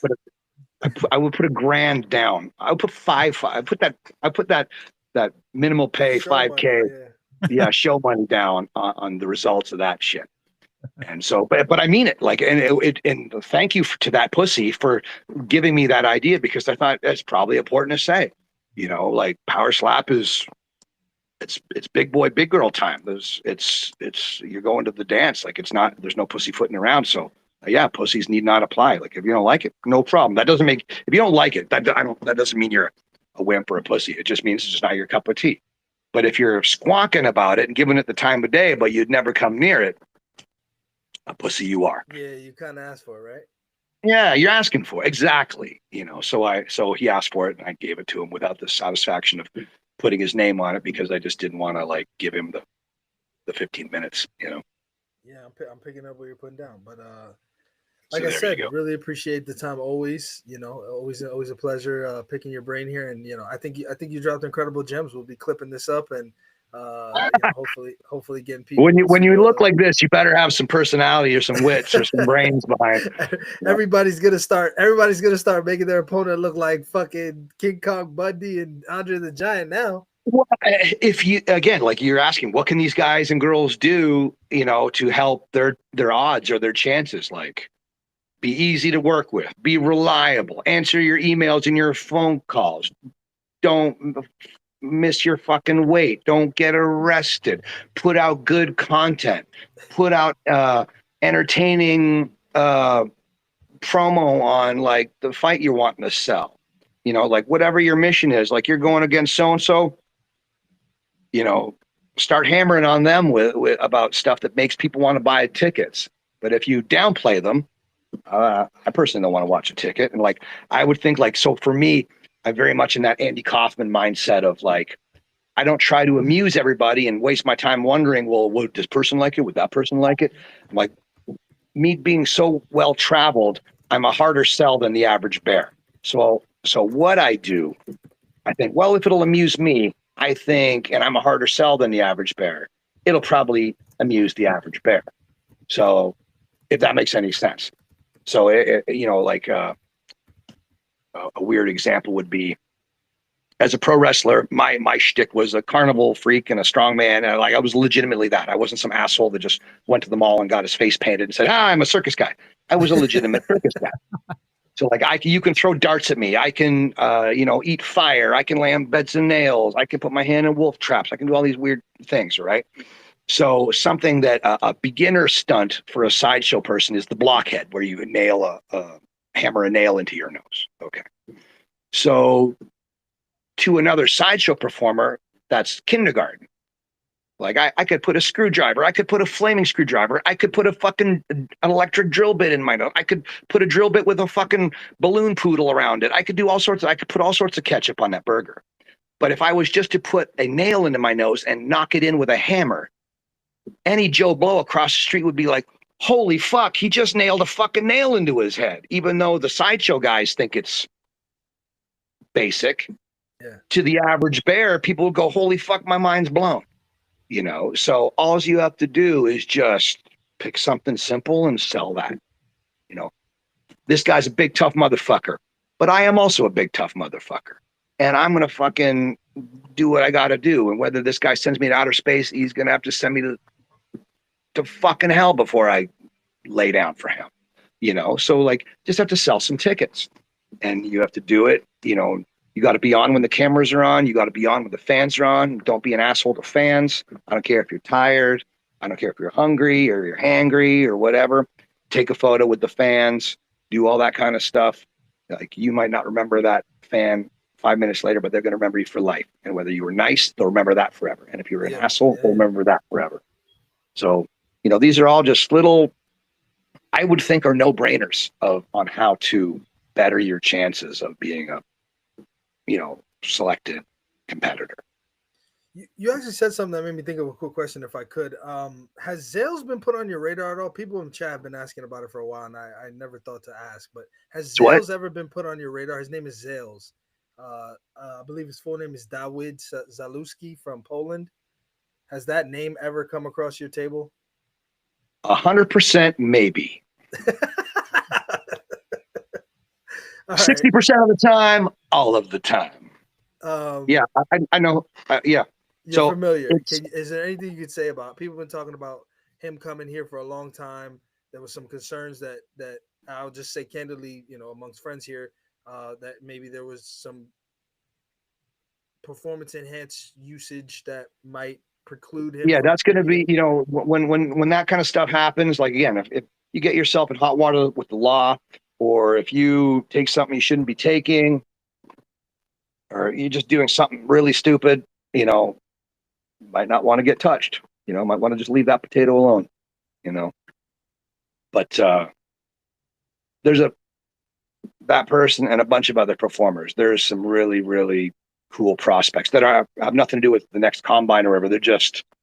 They're ready to go. They're like already, they've been competing, or they're coming from a combative sport where, like, we can plug and play them, within that week of that fight week, we can give them to the coaches just to go over the techniques and just so they can fine tune. Like when we had Shanky came in Abu Dhabi. Yeah, Shanky is a big 7 foot, Indian cat from WWE. And so we put him in the training room, and the coaches were Butcher and No Love. And so we're like, here, hit the pad. He's a bit taller than those guys. Yeah. And so he hit the pad, and it was good. I mean, he hit it like a dude that's got arms longer than my fucking legs. And I mean, I'm 6'1", 240 pounds, and he made my arms look like, little tiny little midget arms, Yeah. And so Brandon and Manny both like, oh, that was pretty good for starters, but try it like this, try this. And he was so coachable that within 2 or 3 shots of them just kind of giving him a little bit of fine tuning, he was knocking the pad out of their hands every time. So, like, if you're coachable, if you're easy to deal with, you're not a total prima donna or whatever, like be whatever you need to be on the microphone, but then when it comes to business behind closed doors, be easy to deal with. You know, these are all just things, and you know, there's different mindsets you want to get into. You can think, well, squeaky wheel gets the grease. If I don't bow up and bitch up, then maybe I'm not going to get whatever. But at the same time, if you're a hardworking person and you're delivering, that's also going to get noticed. You know, so you can have that good soldier mentality. You can have that diva, squeaky wheel gets the grease mentality, but you're going to let the chips fall where they may. You know, so, but again, if you're backing up what you're doing, again, unlike pro wrestling, this is not preordained. This is you do you.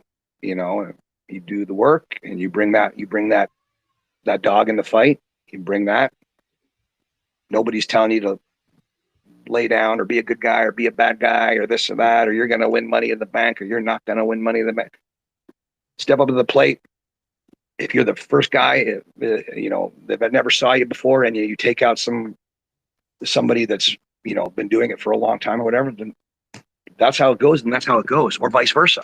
You know, so this is legit, and there's got to be a winner, and there's got to be a loser. So if you can back it up, and then you can be easy to deal with, and don't get yourself in hot water. These are all recipes for success. You know, so there you go. So again, going back to like KO Chris. I think KO Chris is awesome. You know, or another dude. I joke with Haley all the time. I even joke with Manny because like Manny was like the first. You and Manny got off to the wrong foot. I got to be honest. Yeah. So what Manny, I want to say, was like the first dude that kind of was like, fuck these wrestlers. Yep. And so I thought, I remember him and a couple other comments, and I remember asking the office at the time, I said, how do you want me to handle these guys? Do you want me to put them in their place? Do you want me to go at them and, like, you know, kind of go tit for tat? You want me to ignore them? Because, you know, I'm an office guy. So how do you want me to conduct myself? And they said, you're not a competitor, so don't engage. Take the high road as office. So I said, okay. So I just thought, I'll see him at a show, and I will, with my beautiful good looks and my really award-winning brain, I will make him see these are the droids you're looking for, and I'll make him see it my way. And I giggled and told him that as we sat down one day and we were talking and bullshitting, and we heard each other. We listened to each other, you know, and I kind of tongue in cheek said, like, wasn't sure if we were going to like each other, you know, because, you know, you rolled up on me a little bit harsh, but I appreciate that, you know, you're, you know, passionate and you're strong. And I compliment again. I built him up. I didn't say, hey, you fucking piece of shit. I didn't say any of that because that would have just got us nowhere. If anything, it would have got us both fired, right? You know. So I thought if I can win him over and make him see it my way, then we're going to get along pretty darn well. So much you hooked him up with Haley J. I mean, what's going on here, Sinn? I'll tell you. So before I go there, I will say, like, so and now I've been around No Love enough where he knows me and I know him, and I think, and I'll say, I won't speak for him, but I'll wager a guess. I'd like to think we both like each other and respect each other, and we both see the value both of us bring to the table. I think he's amazing. He's one of my favorite competitors. And when I first saw him, again, as I was just getting familiar with everybody, I saw this, you know, young piss and vinegar filled kid, and I'm like, who's this fucking kid, you know? And then what I saw kind of grow before me was this awesome badass man, fucking red-blooded, fucking passionate, talented, fucking badass dude, you know? And he, again, with not so much, he's a pretty soft-spoken, quiet dude. Like, he really won me over with, you know, his choices of words and mostly with his actions, how he conducted himself. I thought he's a badass dude, and I have all the respect for him in the world. And hopefully we feel the same about each other. Now, going to the fun stuff, and we can get the fuck out of here maybe on a fun note. So as we were getting kind of like, again, my spidey sense was just like, I think something's going on between Haley J and Manny there, you know, and so we were sitting there, and they were doing the tea leaves thing. They went to go do what do you call it, the social media stuff anyway. And so I was there off camera watching them doing the tea leaf, getting their tea leaves read and all this stuff. And And they're like, oh, I don't remember some of the specifics, but it was like, I don't know, I'm just going to make this up. The number 22, and there was a dog, and there was this, and there was that, and whatever. And so I just kept on texting Haley. I'm like, hey, you know anything about the number 2? You know anything about this dog? You know, and she's like, what the fuck are you talking about? Why are you fucking with me, Sinn? You know, like, what are you up to? You know, what are you doing? You know, I'm like, hey, do you know this? Do you know that? As I was kind of hearing like the little tea leaf, little fortune lady reading Manny's future and all that stuff. And she's like, quit it. Quit using your fucking witch doctor bullshit on me. What's going on? What are you doing? You know, and I was having fun with her and messing around, like something about Vegas, something this, whatever the tea leaf lady would say, I would just text her and start messing with her and stuff. Cause I think they kept it like kind of not quiet, but the private, like they didn't like hide anything. They were just, just private. It wasn't obvious at all. Nobody knew, Sinn. Right. So as I kind of like smartened up to it, I just again, I'm a silly guy. I like to just be silly and mess around, whatever. And I mean, you know how it is. Like just like this, you bust each other's chops. And if you like each other, you bust each other's chops, right? That's kind of like caveman 101. And Haley is one of the boys. You know, she's a cute little girl. Like in wrestling speak, she's one of the boys. You know, she's a badass chick. She's a nice lady, a talented lady. And so I felt it prudent that I bust her chops like one of the boys. So you help No Love find love, and it's a person that you recruited. So you're man of many talents, as we're saying here. We've been saying it all along, and look, we discovered one we didn't even know was the case. Come to Las Vegas, enjoy a combine, and you may get married. If they go on a date, it's my fault. If they got married, it's my fault. If they get divorced, it's my fault. If they have kids, it's my fault. It's all my fucking fault. There you go. Everything. It's all my fault. Yeah. I introduced him. It's all my fault. Put it on a t-shirt. It's all my fault. That's already Gene Snitsky's slogan. He's a big 7-footer. I don't want to piss him off. Been in the ring with him already. I'd like to stay in good standing with him. Yeah. It's not my fault. Courtesy of copyright courtesy of Gene Snitsky. I love it. Sinn Bohdi trademark. Yeah. Awesome. The wrestlers protect their catchphrases and all that stuff, you know. So yeah. So you are the matchmaker then. Maybe. I had a childhood buddy of mine visit last week, and I introduced him to his wife like 25 years ago. And when I had met his kids at his, so my buddy is this artist guy, and a really wonderful artist. And I went to his gallery opening in Toronto a while ago, and I hadn't seen him in forever. And we reconnected like as if no time had gone by. And I met his really beautiful kids, and he was just like, "Hey, everybody, hey kids, this is your Uncle Nick." And I said, and before I could say anything, he goes, "And it's it's his fault that you're all alive." And they're like, looked at him like, "What?" And I'm like, Uncle Nick introduced me to your mother. So it's all his fault. All of you go to your rooms, kind of a thing. And it was pretty ridiculous. But yeah, so I guess whatever, good, bad, or indifferent, whatever goes on with Haley J and No Love, I guess it's sort of all on you. Yeah, it's all my fault. Yeah. Man, there you go. And on a serious note, I think No Love and I think Brandon, I think the Butcher are amazing coaches as well as competitors. I think it goes without saying they're awesome performers, awesome competitors. But I was really impressed with how well they coach. Like I spent a lot of time, again, whether it was in catering, talking to the guys, or I'd be in the training room watching the guys and girls practice and listening to the coach's advice and watching just how much time and how much effort they put on all the guys and girls. I was so in awe of what skills they have. And yeah, I've got nothing but good things to say about both Manny and Brandon. Sinn, I mean, you got many good stories. Any good stories in the Middle East? Did you get in any hot water? Anything go sideways? Anything fun that you can share with us? Did you almost get arrested for saying a curse word in public? No, they. I try to really behave and try to be a professional. You know, I thought it was wonderful over there. I thought it was a different world. It was beautiful. People were so respectful. I don't think I was called sir in that 2 weeks of being in Abu Dhabi and Riyadh for 2 weeks, more than my entire life. You know, I'm 52, and there are a lot of weeks in being 52 years old. So And those 2 weeks, I think I was called sir more than the rest of the other weeks all put together. And did you get any weird looks? You know, that you don't exactly. All the time. You know what? I got a whole bunch. I had to, at first I had to like kind of hear their accent. It was hard for me to understand what they're saying, but I realized they were saying Ragnar Lothbrok. They're like Ragnar Lothbrok, and they'd say it in their accents, which I am not going to imitate their accents, but like it was pretty awesome. And I'm like, what did you say? And they're like Ragnar Lothbrok, and I'm like, I'll take it. You know, I've been called worse. Like, I'll take that. That's cool. You know, your wife says worse every night. Yeah, trust me, big time. Yeah, even when she's in a good mood, she says mean. She's carrying, bro. You can't do anything. What are you supposed to do? Right? Yeah, my wife has the most accurately amazing name. My wife's name is Karen. She couldn't have been named more correctly.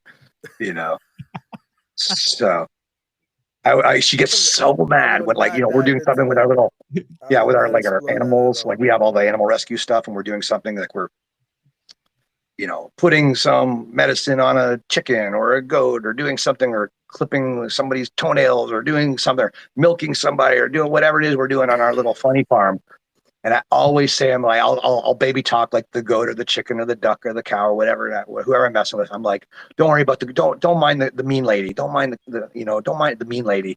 And she's like, quit fucking calling me the mean lady. I'm like, I'm pretty sure none of these ducks or dogs or cats or horses, anybody, none of them, they don't know English. I don't know that I'm calling you the mean lady. She just gets mad that I just say it. Like, nobody else is around. She'd be like, quit fucking calling me the mean lady. You know, but she's amazing. I'm keeping her. I married her. Awesome. Suckered her to marry me. Keeping her. Look at that. I tricked her. I'm keeping her. She's awesome. I like to crack my jokes. So, and when you watch this later, dear, if she's not already watching this, I love you. I love you. Dude, if she's watching this far, 2 hours and 21 minutes into us three knuckleheads talking, dude, she's a keeper. I don't care what you say. Hopefully Manny feels the same way about Haley, you know? Oh, brother. We'll see. They're a match made in heaven, because they are like the boy-girl equivalent to each other. Like, they're both badass, shit talking, chip on their shoulder, and talented, you know, like all this stuff, flamboyant. Like, they're a mirror image of each other. So it's they're hilarious together. I think they're awesome. I think they've got to be, I guess they've got to be Power Slap's first power couple, right? So yeah, I guess would they be? I guess if we put like a 30-day time limit on how long you got to be dating before you reach that, then yes. All right. There's been shorter spurts. There's been shorter stints, if you will. No, it's all good. But no, dude, we've been doing a marathon show. I don't want to put any of your fans to sleep or whatever. I'd rather them want more and not less. So I will politely get going, but I will tell you in closing, I love Power Slap, man. All the competitors that have competed, are competing, will compete. You know, I just want to see the show do well. I want to see all the competitors do well. If I could wave a magic wand and have all of them win, you know, there's got to be a winner, there's got to be a loser. But if I could pull that magic off, I would love it. You know, but I want to see some of your favorites come back and do it again. Like, that's like pulling gladiators off of the shelf and putting them in combat again. You know, let's see. You know, whether it's KO Chris, let's see some blasts from the past. Let's see new people. Let's see them go against, like, I'm not in any rush to see Chris or anybody take on somebody they've already taken on 2 or 3 times. I want to see them against new meat. Stick to that. I got a guy for you though. Well, what's his name? The All-American Hero Ding. Sid may not know about him. Oh, Slambo. Slambo. Do you know Slambo? No. He was on season 2. He was on season 2 of Road to the Title. Yeah. So I've literally gone through. Sorry, I thought you were talking about like a new person. So I've literally like gone over and over and over and watched like every little bit of footage from day one that I could get my hand on, from day one till now. And I watched it and watched it again and watched it again and watched it again, because I wanted to see stuff that I maybe would miss the first or second time, you know, getting, you know, familiar with, you know, the rules and all these different. You know who Slap Jesus is? That's KO Chris's arch nemesis. Yeah. Slambo. So that's another example. So, you know, like, I've got a lot of different, I won't say exactly who, or I'll keep their privacy, but I've got a lot of people that competed in the first seasons asking me, hey, when can I get put back on? And if Oh, that's awesome. Makes sense, and we can get that done. I've got no problems with that. Like, that's awesome. I'd like to see Blast from the past take on somebody from the future, taking on somebody from the present, et cetera, et cetera. Like, I think there's so much great matches to be had. You know, there's going to be so many matches we don't even know we want yet. You know, the fans don't even know that they want yet. If you're allowed to have a reclamation project, you should check out Slambo. I think he's low key underrated, and I think you could make him a star. I really do. Either there or in the wrestling ring, one of the two. You gotta check the guy out. He's got something different to him. Fair enough. Yeah. But yeah, I'm looking at guys from the past, guys from the present, guys from the future. So we're gonna bring as much amazing talent to the Power Slap table as possible. Wow. This thing's telling me your battery's less than 20%, Sin. It's telling us that yeah, brother, you guys That's are crazy. How am I getting notifications for your hardware? Brother, we've been doing this marathon Chatty Cathy thing. My wife's always just like, you're just a fucking talking machine. Just shut your fucking yap. And that's what this is. It's 3 talking heads, that's why we got you here, because we wanted. Yeah, you guys beat the shit out of my phone. You guys jam. You guys like vampires. You sucked the life right out of my battery. Yeah. Yeah. Tell you're gonna have to you're gonna have to pay your invoice Haley or Manny on that one. Right. Oh fuck. Haley, I talked about you for 27 minutes. Manny, I talked about you for 23 minutes. KO Chris, I talked about you for 15 minutes. You know, yeah. I wonder if I want to see if I could billboard every single competitor. I would. Like, if we went down and did and maybe in a future show, maybe we could kind of do some kind of roulette wheel of pulling up a bunch of different performers, because we've talked about some similar ones. You know, if we kind of just spin the wheel, make a deal, and so pops up. Oh, let's talk about that guy or this girl or whatever, and then just see who we can kind of look at that. Sin's planning our future shows. We'll have to do that on New Year's, huh? Brother. I like it. I'm a talkaholic. I can't help it. I like it. That's a great. Even teaching the wrestling classes, like if I run long at the class and my phone rings, you can hear all the guys like, "Oh fuck, the boss is calling. Better answer the phone." And get home. Dinner's ready. Get fucking quit talking, you asshole, and get home. I got fucking steak on or burgers on or chili on or something on. Yeah. Yes, dear. Well, your phone's gonna die, so it's that one's gonna be it. I get back in my truck and I got to plug it in, and then I can call her and I can just say yes, dear, 20 times, and happy wife, happy life, and all that stuff. So I keep myself safe. We all got to go answer to a lady after we all get done here. So, brother, I am afraid of no man or beast, and that is a total shoot. But my little 5-foot midget wife scares the fucking shit out of me. There's another clip for you. I'm right there with you, man. I'm not gonna lie to you, but like I said, I can lay in beds of nails. I can get darts thrown at me. I could sit in an electric chair and get all gassed up. Man, that 5-foot little lady just scares the fucking tits out of me, dude. Telling you. I love it, man. Well, truly, we appreciate the time. We don't take it for granted at all. Thank you so much for hanging out with us, knuckleheads, here on Thanksgiving Eve. And happy Thanksgiving to you, your wife, and all the animals there at the Funny Farm. And any extended family that you might be kind of participating with. Thank you, and happy Thanksgiving to both of you guys. Happy Thanksgiving to all the Power Slap fans and all the Slap News fans. And you guys have a wonderful, safe weekend. All of you, everybody, both you guys and everybody listening and watching. Please be safe and enjoy your time with your families. Thanks, man. Appreciate it, brother. Thank you so much. You too, Manny and Haley, wherever the fuck you guys are. They're together. I can tell you that. Rubbing cranberry sauce all over themselves. I don't know what they're doing. I don't even want to know. Chris, can we get a happy Thanksgiving from Sinn Bohdi to KO Chris? Turn over a new leaf. Let's do it right here, right now. KO Chris, my man, my brother. Happy Thanksgiving. I hope to see you across from the table of Power Slap one of these days, very soon. If Frank won't let that happen, I'm happy to see you in the locker room. I'll give you a big old hug and a handshake, and I'll hold that pad for you to warm up, and you will have a great match against some worthy opponent. But you have a great happy Thanksgiving, Mr. KO Chris. Look at that. Now we're the matchmakers. We got KO Chris and Sinn Bohdi on the same page. You guys are good. But truly, if Frank would let me, I would go against KO Chris, then I would go against fucking Juicy, and then I would go against Trujillo, and then I would go against Haley J. I would go against everybody. But you put KO Chris at the top of the list. That wasn't an accident. For Erica, you gotta wear a shirt that says for Erica. Well, that's a compliment. I mean, that just means I just think he's a tough cat. You know, that's all. I don't pick on pussies. I don't pick on pussies. Yeah, that history is written. He's definitely a tough cat, but yeah, no, for sure. He's put his money where his mouth is, literally and metaphorically. And yeah, I just again, I'm being silly, but yeah, I put a lot of respect on these guys and girls that have the balls to step up to the plate and eat one and give one. That takes a special kind of badass, you know, for sure.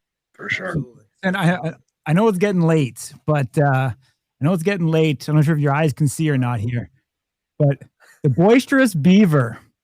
Which power slap athlete would you say is the boisterous beaver? Oh, geez. Good grief. He does this to me all the time, and I have the same trouble. Who's gonna want to be the boisterous fucking beaver? I'm gonna go Zach Lansing. That's my take. Jeez, this is so my brain is going in 1,000 different directions. Some appropriate, some not appropriate. You know. So I'll try to keep it like sports entertainment PG on this and say I'm gonna take you. I'm gonna zig when you're thinking I'm gonna zag. I'm gonna take you to babyface. I'm gonna take you to Blackburn. Because all I can think of his little gizmo, whatever you call it. What do you call those a doodly doos? What do you call that thing that he plays with the ball? What's that thing called? What is it? Oh, kendama, the kendama. A kendama. So that little wooden kendama, in my instinct, if I was a competitor, which I am not, and I love Blackburn, so fans out there don't take this wrong, but if I was going to compete against him, I would take that little wooden thing because I'm thinking beavers eat wood, which that sounds really weird saying that out loud. But I would just take that and I would bite a chunk out of that and I would chew it right in front of him and slap the fucking face off of him. If I was a competitor. If not, I'm not a competitor. I am a very respectful, responsible business person and on the talent side of things. So I love babyface. But yeah, so he gets my beaver award.